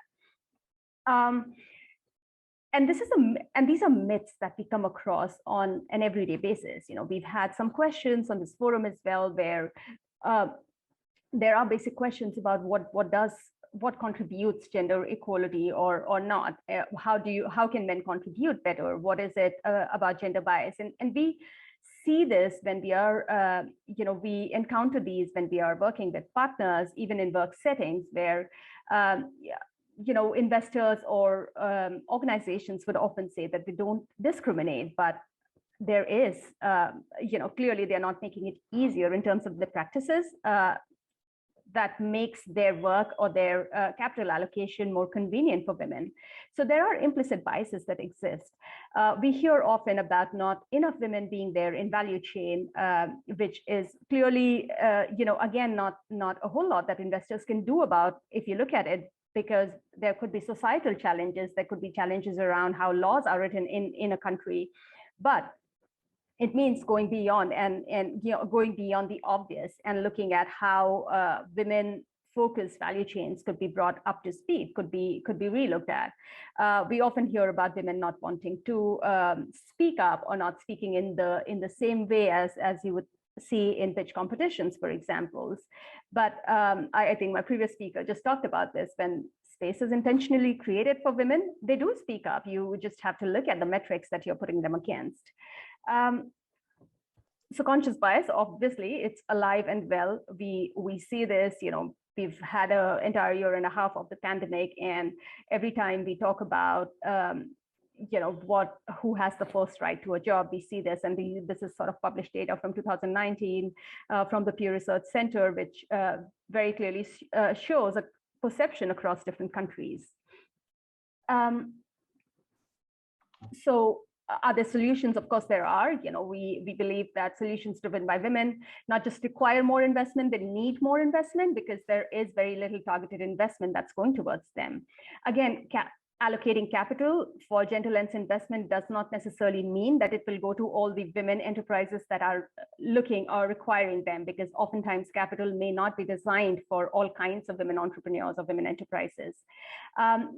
This is, again, an interesting statistic from IFC, where we see in East Asia, women-led businesses receive only 9% of venture capital and private equity funding. We're not even going into debt or more different kinds of funding. The entire spectrum of financing, if you look at it, which is even more skewed when it comes to availability for men versus women. There are missed opportunities, and we continue to see that investors in Asia are not necessarily capitalizing on these opportunities completely. That said, Asia region is probably the second, has probably the second highest allocation of capital for gender lens investing, and it's growing. But what we do see is that there isn't still enough. I mean, we also have, it's also one of the most highly populated regions in the world. So developed markets, we see that in venture capital and private equity firms, decision makers are largely still men. Very few women in the boardroom, on the decision-making committees, investment committees, and so on. We see that there are the top women founders raise substantially less money than their male counterparts and continue to receive lower valuation for their companies compared to the norm. So I'm going to hone here in on the opportunity that's there in the gender lens investing space. And if we look at the global GLI landscape, there is an increase of capital that's being mobilized with a gender lens. We're looking at more and more opportunities. We're looking at more and more funds applying gender lens, increasing amount of interest, but also an active pursuit of taking up practices that can really improve gender inclusion. We've seen at least $4.8 billion being raised by the end of 2019. This was already in place in the emerging markets for gender lens. In terms of looking at how the trend is, this is obviously the trend has been growing. We've seen several first-time funds emerge. We have Jesse on the call today. He can probably share his experience of setting up a first-time fund like IVF that Moonshot Ventures manages in Indonesia. Co-managers in Indonesia. So we have definitely seen a substantial increase when it comes to the number of private equity, venture capital, and debt funds using gender lens.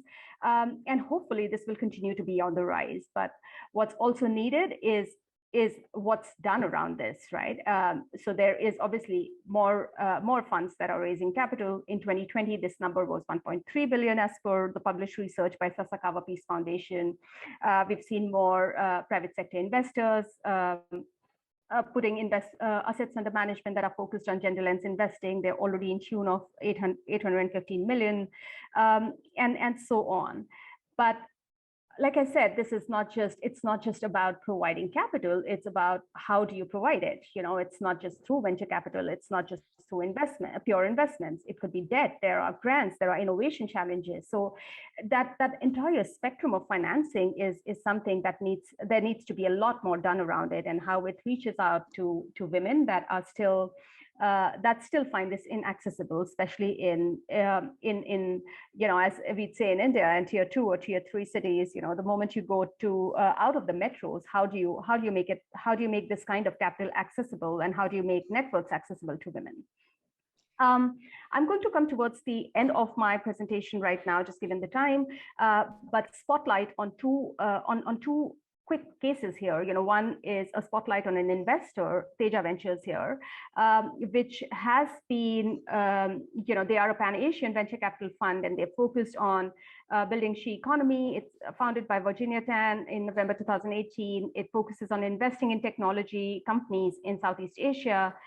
They have a strategic exposure to India and China, but what's interesting is that they are focusing on reaching out to more women as well, and not just investing in more women. They've been using a blended finance approach as well.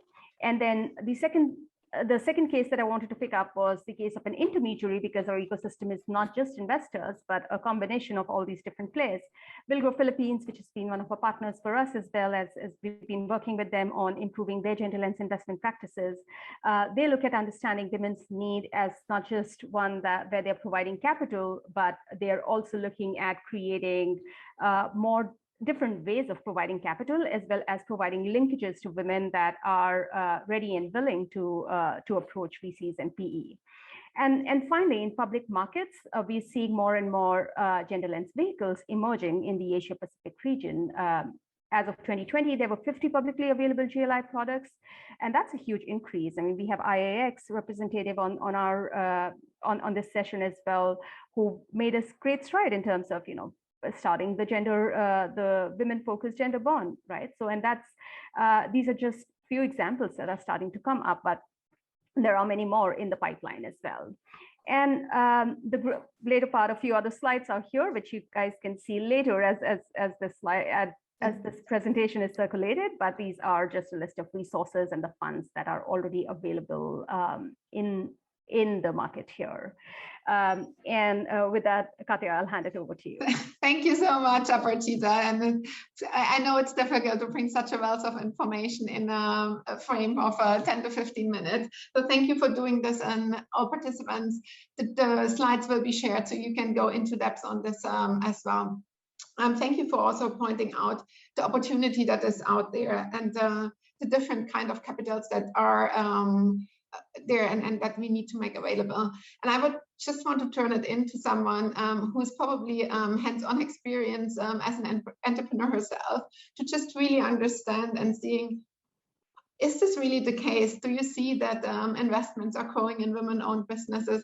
And how does it feel being an entrepreneur or women-owned business in that landscape?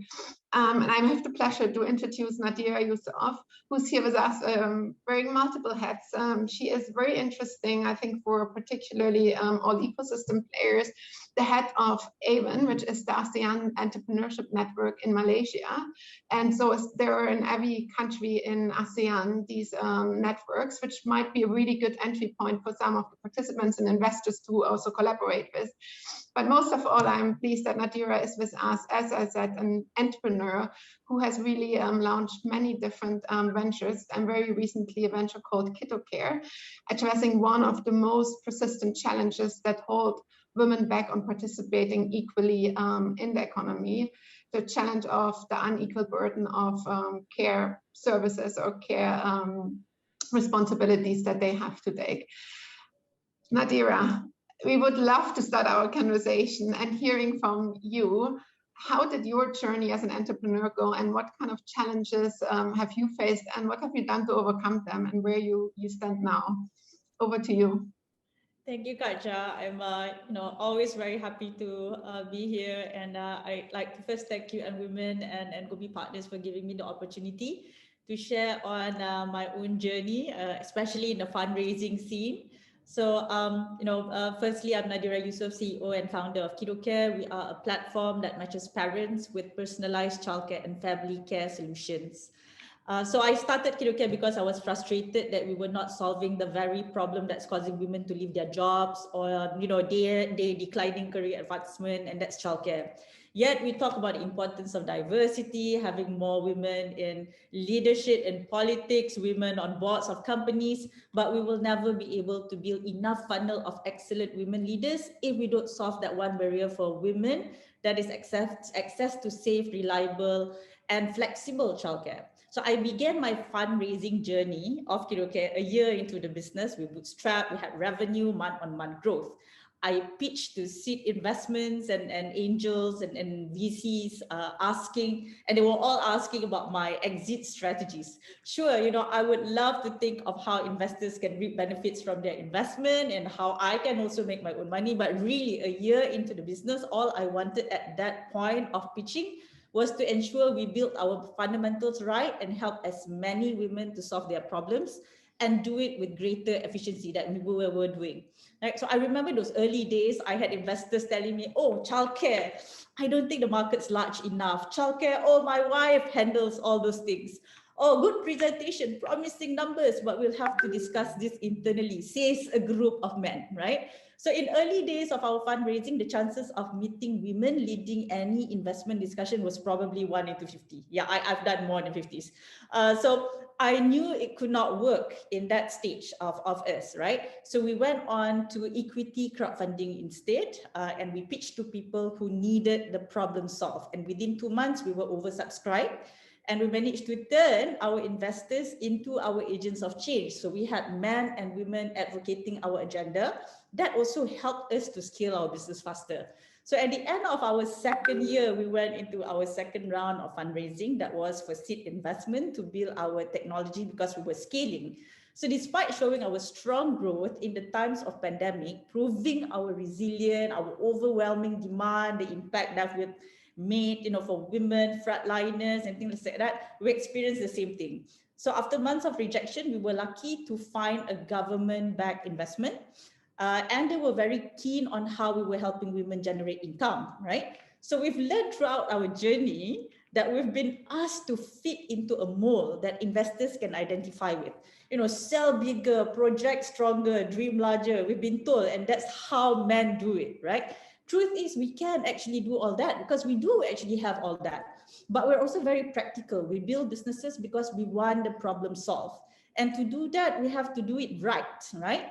So in solving that problem, we have to build business that is resilient. We care about sustainability and profitability of our business because we want to make sure that the solution can continue. Doesn't mean that we don't want to take risks, but we just put early efforts in making the fundamentals strong so we can scale and replicate faster and easier after a certain time, right? So if I had my wish, instead of asking women to change their ways to be more like men, right, we should be building an ecosystem, funding ecosystem with more investors who would appreciate the way women build businesses, especially if they are building businesses to make it better for other women. So being in the Care Accelerator program by Seed Stars and UN Women prominently helped us to build inroads with the corporate sectors, championing women empowerment and diversity agenda in Malaysia.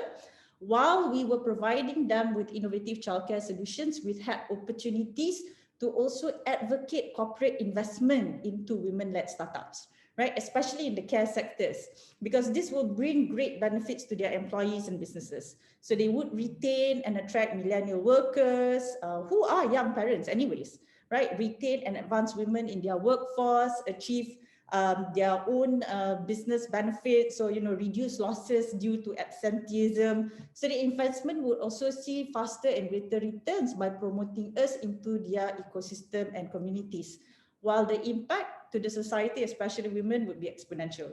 So that was our long short of fundraising journey. I would have a lot more to say. I know the time is short, so yeah, thank you for the opportunity. Thank you so much for sharing, Nadira, and partners at Gobi. I think for the next iteration of the summit, we definitely need to have one session or one day dedicated to hear much more from women-owned businesses on their journey, because I just feel this kind of brings in 5 minutes so much insights. And I would love to hear more. And I've asked the audience, please ask questions as well. We have a bit of time at the end.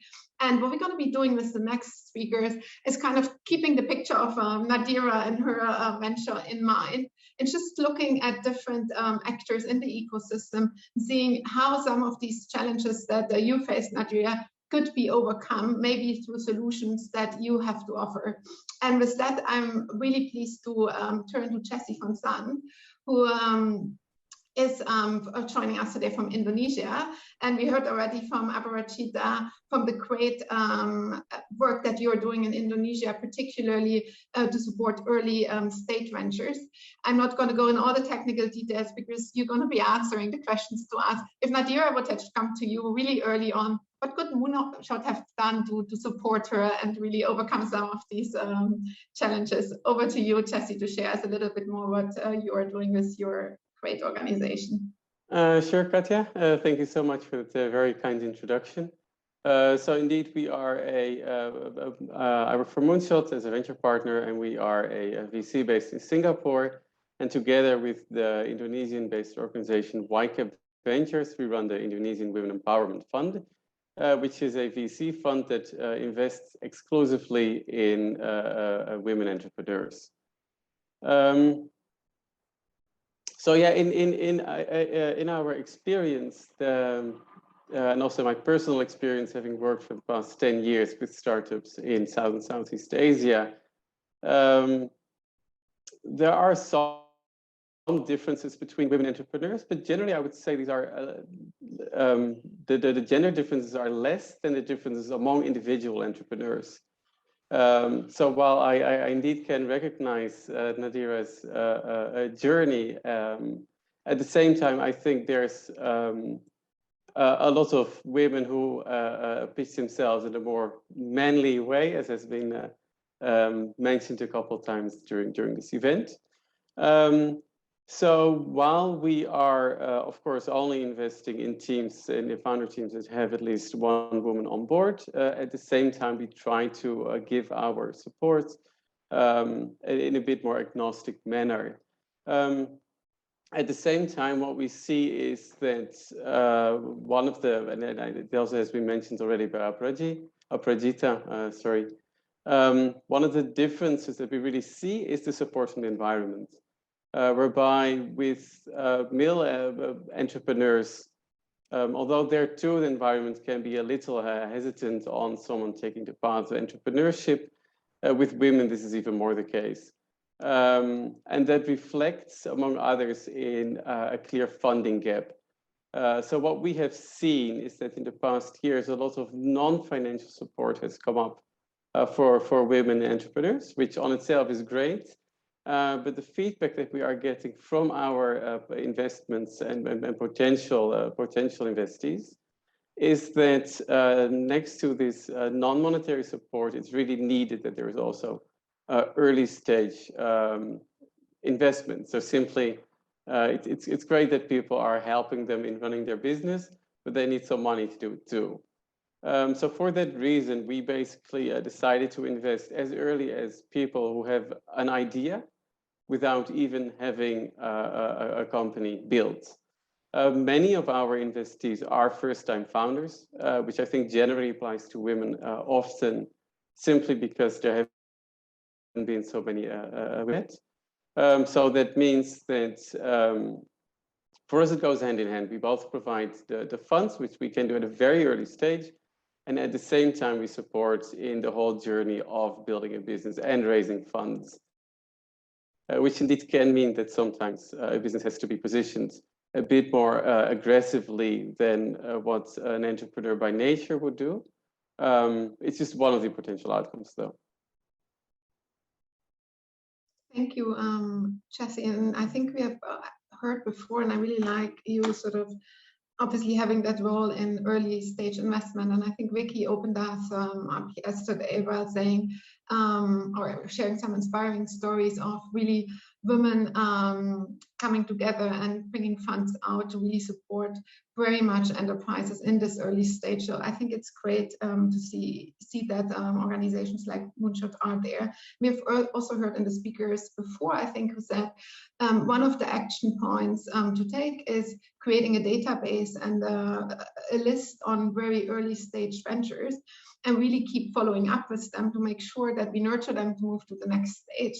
And I think there is probably something into this. And I don't know, maybe the idea is, before we get to the next speaker, to Natasha, say, well, Moonshot Ventures, your nurturing list and you early on, how can we make sure that this kind of lifts up into the funnel to organizations like the one of Natasha, to X, who's joining us as a next speaker, and investing a bit more or looking at investment vehicles and products that are a bit more not so early stage anymore. So Natasha is joining us as the Director of Innovative Finance and Gender Lens, and as a Gender Lens investing specialist from the Impact Investment Exchange 2X. I don't think, having heard that everyone here is on a 5 scale, everyone I'm sure knows 2X. And Natasha, you have had an exciting journey over the past 2 years and launching really innovative and new products into the ecosystem. It would be great if you could indeed share us on how, again, picturing Natasha, picturing Nadira, who went early stage, has some investments now. Where do you fit in that ecosystem? When does she come to X to get support? Sure. So firstly, thank you. It's such an honor. And we're actually in the middle of the raise for our next bond, which is why I'm in my office. And unlike the rest of you, I don't have a beautiful background, but I will make do. And so this is something that's been very important to us. We're one of the few women-led, women-owned impact investment enterprises in the world. We're one of the first impact investment enterprises started by the Rockefeller Foundation in 2009. And our founder, Professor Doreen Shanaz, is a woman of color herself, and we are acutely aware of all the biases because we deal with them as well on our end. And I think one of the important points brought up earlier today is that you have to have women decision makers at our level who are structuring the deal in order to have more impact on women and other parts of the deal. Whether it's bringing in more women investors, which is also important and which we have been able to do through this bond, but also just making sure women-focused businesses are getting funding. A few distinctions that I'll make is let me start first by what a little bit more of what we do, which is IX in 2017 launched the Women's Livelihood Bond series, and that was the first time in the world you had a gender bond listed on a stock exchange, and also the first gender bond complying with the ICMA social bond standards. And it broke a lot of ground because we got a lot of pushback. We were told by a certain bank who will not be named to call this a high yield emerging market bond, which we pushed back on. We said, no, it's the entire proceeds are going to women-focused enterprises. So we're going to call it the Women's Livelihood Bond. And we know the first one would be hard to sell in the market, but we believe in the strength of these businesses and the women that they're impacting and the resilience of them. And I have to say, we really managed to prove that during COVID. We now have 3 bonds out in the market very successfully. We have a number of banks who've joined us since then, including Barclays, Standard Chartered, ANZ, who are all fantastic and whose clients love the bond as well. And even during COVID, we've never missed a coupon payment. So what was a perceived risk of investing in women ended up being a way to stabilize returns and de-risk the security. And we've performed very, very well financially and also impact-wise. We go to the next level of making sure we can empower women because we don't take the very Western or the global North approach of what does it mean to invest in women, and what works in one region may not work for another. And I think that's a very important distinction. In the US, if you have a woman-led firm, and it sounds wonderful to have funds which invest in women where women are on the boards because that's the situation that they're dealing with. For us, I would be equally excited to have a company where the entire supply chain engages women, much more so than having one woman founder or a woman on the board. And we feel very strongly about that. So for instance, one of the most interesting companies in our portfolio happens to have equal ownership of men and women, but what drew us to it was it's a large exporter of organic rice, and 70% of the farmers they work with are women, and they make sure that the women get paid a fair price. And I think that's so much more powerful in Asia when we're not using a definition slapped on by the West where you say, well, is there a woman on the board? It doesn't matter. For us, the entire DNA of the business impacts women in the thousands, and we value that more. We verify the impact with these women farmers. I myself have met a lot of these women farmers, and to make sure that they have a voice in the investment. So I would say in that respect, we go a few levels below maybe where Nadira has reached, because we're really dealing with women who are low income and at the last mile when we evaluate what a gender lens should look like in local context. So in Cambodia, for instance, that's what we think a gender lens is. I can share a lot more. It's very exciting to be a part of this, but we have such a fantastic panel. So I'll hand it back to you, Katya. Thank you so much, Natasha. And I really like that framing and going beyond the definitions. We have a lot of internal conversations around this, even what is a women-owned business. And when we started WeEmpowerAsia, actually, we had like one outcome area defined was like support women-owned businesses. That was the area. We started to broaden this out and kind of looking into more creating a gender-responsive ecosystem for entrepreneurs and investing, supporting women-owned and women-benefiting businesses. So I think really broadening out that definitions also as an investor, I think is a really powerful tool and way. And again, I said, I'm not going to stop it, bringing it back to Nadira. I make just a transition into when you were saying the farmers in the rice fields. I mean, Nadira's business is working with, I don't know how many thousand caregivers in her supply chain that she is providing an income for, that are part of her network, that is part of her business model. And one of the interesting things what we have done over the past 6 or 8 months together with Seed Stars is creating a program. We've heard of accelerators beforehand as different tools of supporting women-owned businesses or entrepreneurs in a wider sense.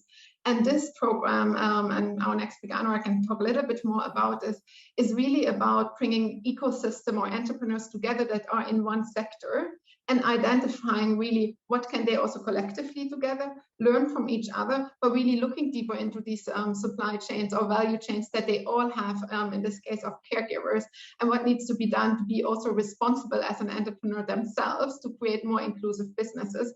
Because as you rightly said, having a woman on the top of the business does not mean necessarily the business is a gender responsive business. And with not going too much more into detail in that discussion on definitions, I will kind of hand it over to Anurag Malu, who's the partnerships lead at Seed Stars. And as I said already, a very dear partner to ours in the care accelerator that we have been running together.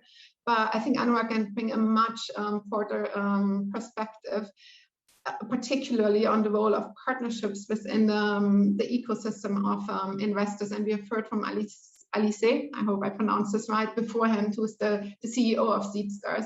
And I hope, Anurag, you get a little bit more practical also on how this really plays out in the market and what partnerships you have been forging and how that turns out benefiting gender lens investing. Over to you, Anurag. Thank you, Katya. Thank you, everyone, for having me here. I think you've heard Elise and all the inspiring panelists. The perspective I want to share here is primarily around the impact partnerships can have, in facilitating more gender lens investment and support to the entrepreneurs. So I will share, the work we are doing currently with UN Women and Bopping on the care, on the care economy side by running this care entrepreneurship acceleration.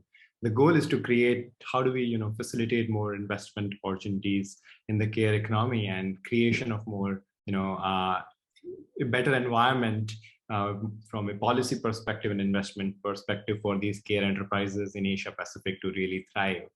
And we realized when we were forging this partnership together, what we are good at, and it really starts with acceptance, knowing these are our weaknesses and these are our strengths. And having that kind of awareness helps us, okay, this is where we need to also improve as an impact investor. What are we good at and what we need to also learn.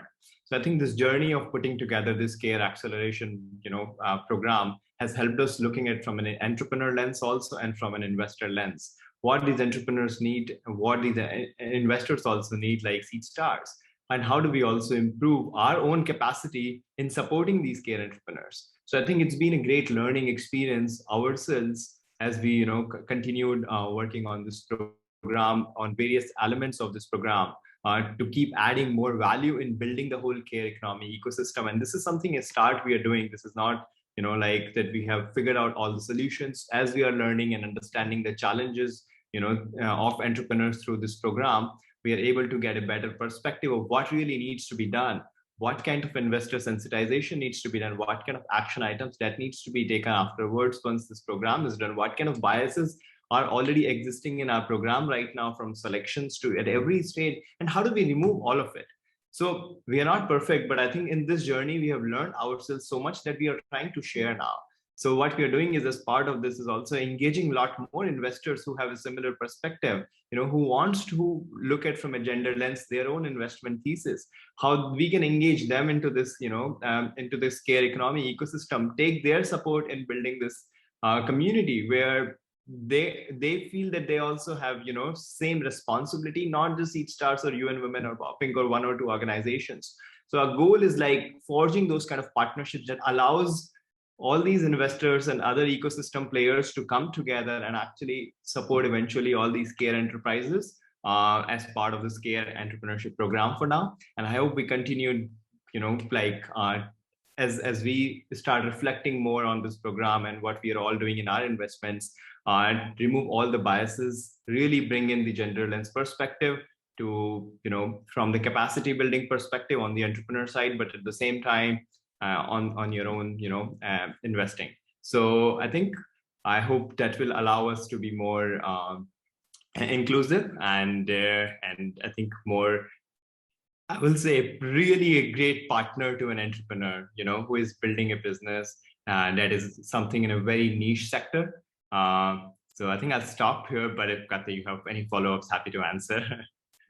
Thank you so much, Anurag. And I have to say, I was monitoring a little bit the chat, and everyone, please keep adding questions. I'm not going to do a Q&A at the end. We kind of make this a conversation. And I see there's a lot of reactions already as well to Natasha. I think you have lively discussions with people on definitions, and I think a lot of agreement out from the audience that we don't need to adapt GLI definitions that are made up in other regions and maybe not relevant to very different playing out in our regions. And honestly saying, we have said our ecosystem, or we are early stages in our region, but I also think from listening to the last 2 days, there's also a lot to be learned and transferred to other regions. So I also feel should kind of appreciate that movement on gender lens investing is a global one where everyone can learn from each other.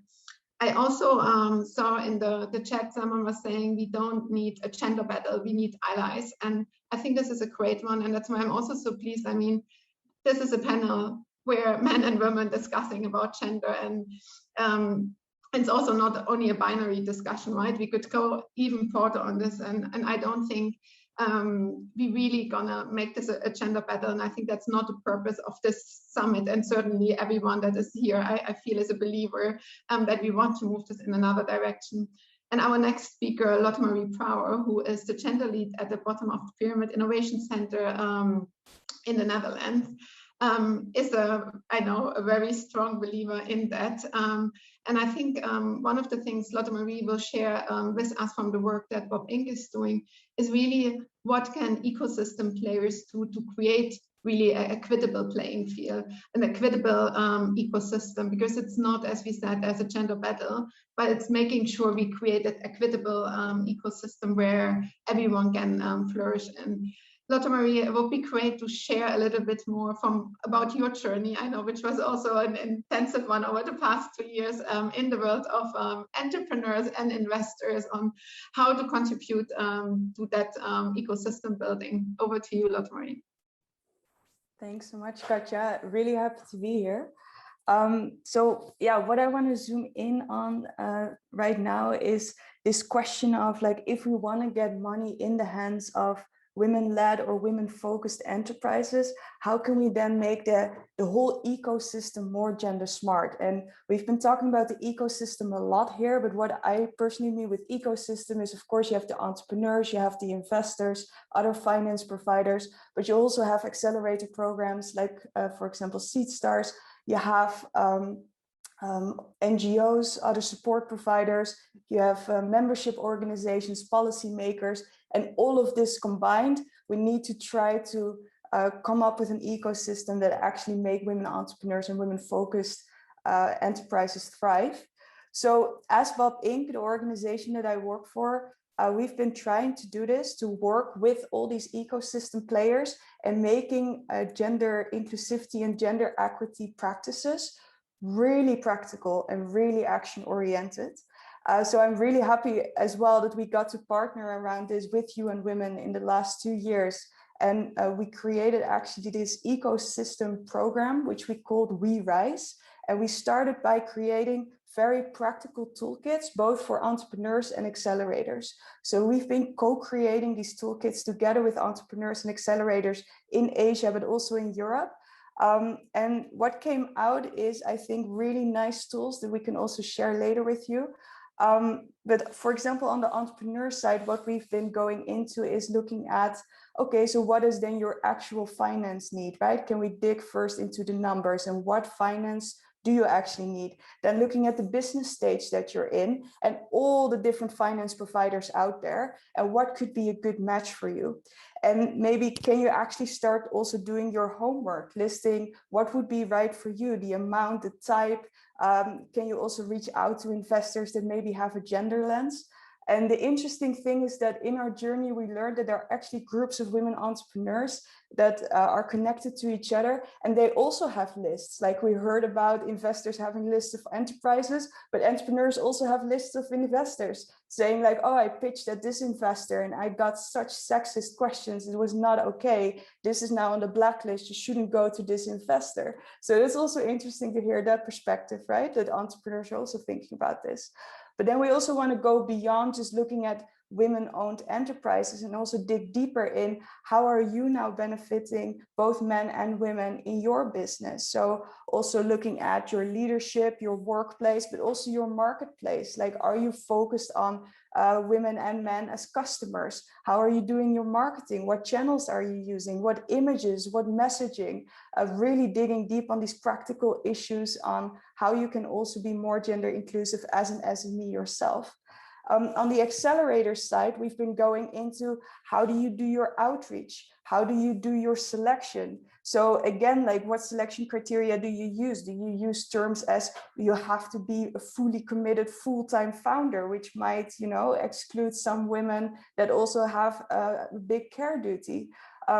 Very practical things. When are you organizing your meetings? What times? Is that also then available for everybody? Do you offer babysitting services when you do these trainings? But then also looking at the support you're providing. Like, are you only looking at the business model and the financial model? Are you also looking at the more social and cultural needs that might come about, like decision-making power or safety, etc.? So we provided all these tools. So as an entrepreneur, but also as an accelerator, you can dig into that very easily and know what to do. So these tools are available already online. We can share it with you. And I think in a month's time, we'll have the official launch of WeRise, which will be very exciting. We've been also going beyond this, also making these type of tools for finance providers. We're currently working on that, so more to come later.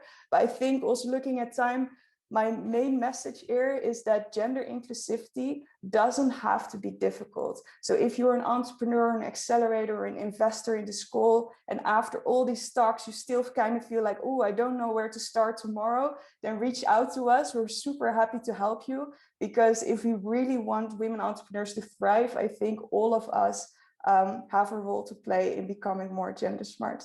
Let me leave it at this. Thank you for now, Katja.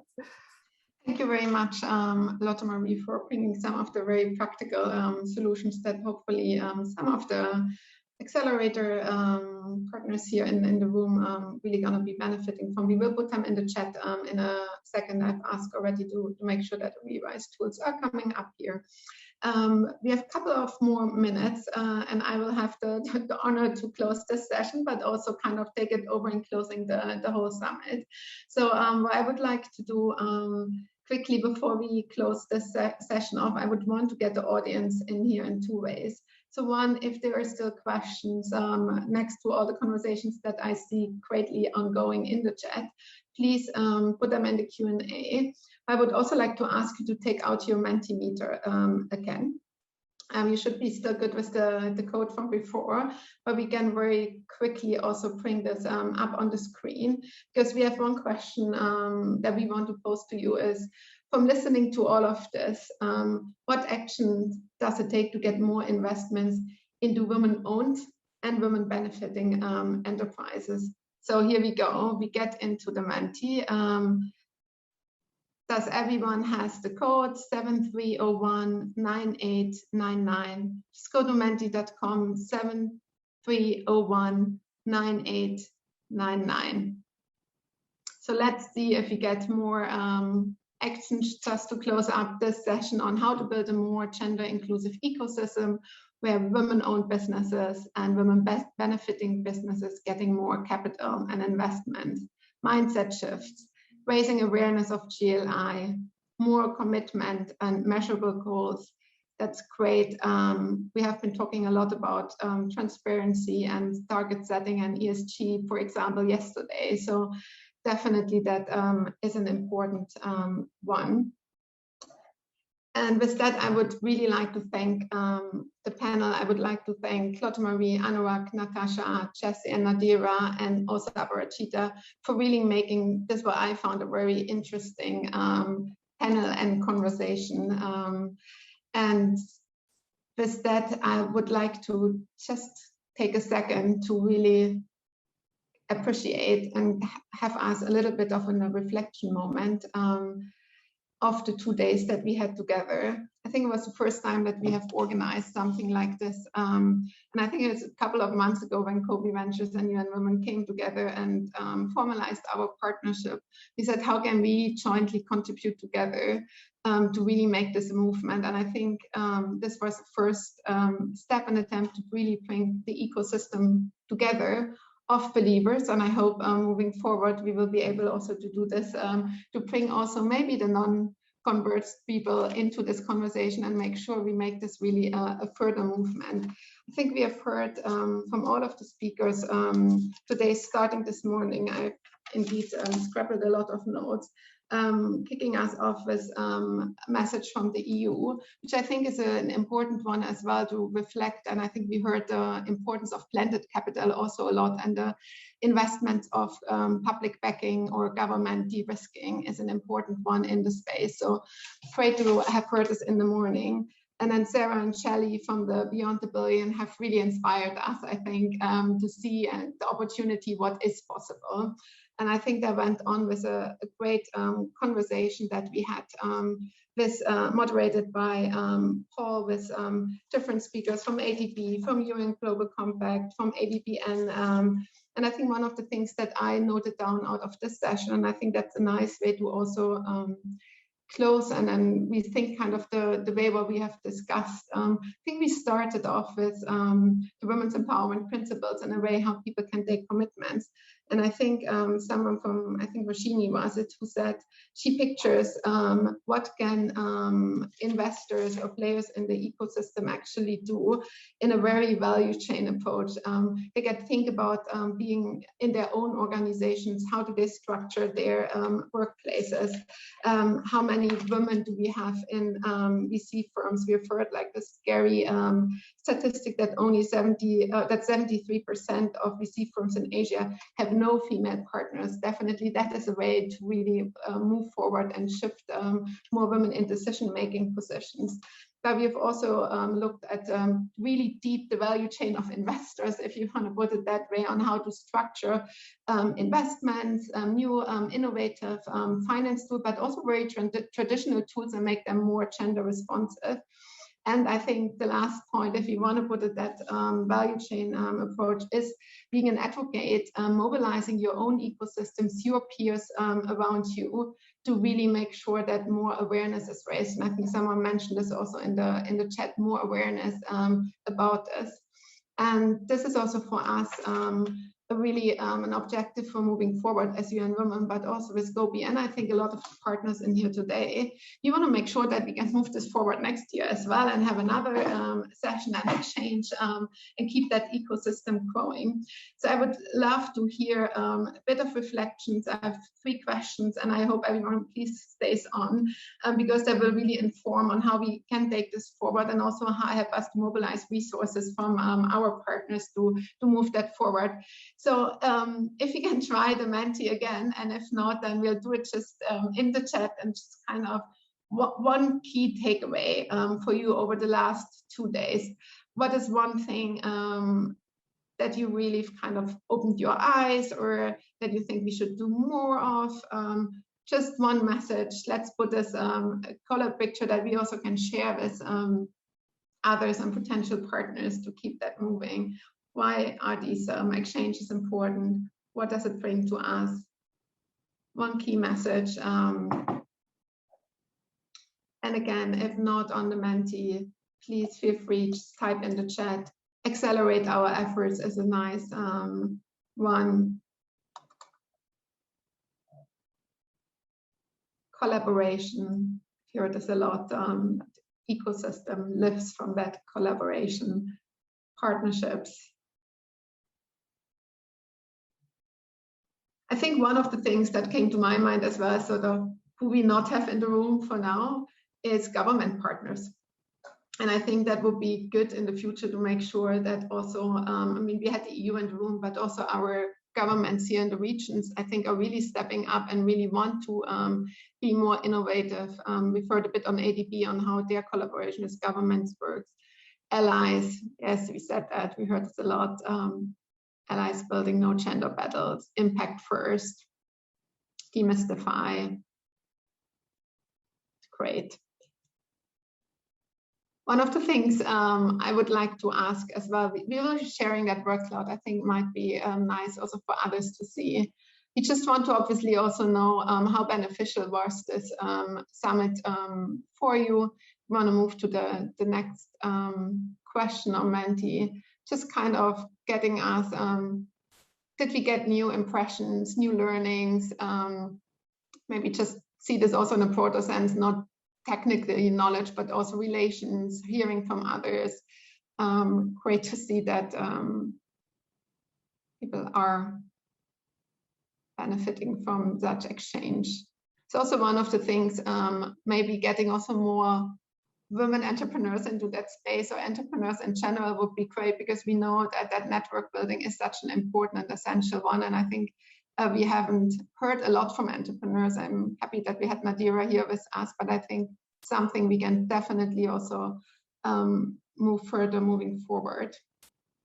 And then we obviously don't want to leave, and Lotte Marie always reminds me of this, what's the next step? What are the actions that we know now physically taking beyond the talking? So I hope this has inspired you to take actions. I know not too many are on the Menti as well, but please, again, just share with us any feedback. We will be also sending some feedback forms after, to make sure that we really can inform the setup of such a summit for next year a bit better and get your insights into that as well. And I can obviously not leave it by coming back to the beginning. And one of the actions that we wanted to create is very tangible in a way, on getting more people taking the first steps to join us in the community and exploring what more actions can be taken. And we've talked a lot about this, joining the WEBS community, which is not, I'm just going to say, it's not signing a contract. It's demonstrating your commitments. It's taking first steps, and it's not sort of trying to do all of at the same time. But what would be really helpful, by increasing this community of web signatories of different sectors. As Nadira said before, it helps to connect entrepreneurs to corporates, which offer very often a market for them. But this could be also a way on having more entrepreneurs connected to investors that are part of that community. So really, please join us and see if you can make that first step and commitment out of these last 2 days. And I think for me, I just want to close this on a personal note, and I'll let JJ or someone from Gobi come in as well if they would want to. But I just really, really want to send a signal of extreme gratitude, not for just organizing this summit, but particularly for a lot of the speakers that we have heard today. We haven't heard for the first time, and our allies already for UN Women, for the movement of genderless investing and gender equality at large. I know a lot are allies in the Gobi network already, and I think it's really great to see and that you're taking that leadership and ownership to be here and share your perspectives and help us to move that forward. So a huge, huge thank you and word of gratitude to you, and obviously also to the European Union, who has been supporting us to make this happen today and making these investments. I think we should not forget this, that we are really needing these investments to keep that movement going and working. So a huge thank you from my end. I don't know, JJ or Paul, not to make this too formal, do you want to still say a final word from a Gobi's perspective before we officially close? Sure. Thank you, Katja, for those kind words. And also, you know, from Gobi's side, a huge thank you to UN Women, WeEmpowerAsia team, and also the European Union for allowing us to organize this very impactful forum. We think, you know, at Gobi, investing into women entrepreneurs with gender smart, gendered lens investing. I know in the chat, we talked about how that term might be able to, you know, be shifted to be more inclusive. You know, this is part of our investment thesis and very important. You know, we have buy-in from our whole firm. So that's something that we continue to do and would like to continue to advocate for. So, you know, anyone in the audience who would like to reach out to us for partnerships or to discuss further, I'm happy to take the conversation on. You know, that's why we organize these forums. And yeah, looking forward to hosting this again next year. Thank you, Katja. Thank you, everyone, and have a good rest of the day. Thank you, everyone. Bye.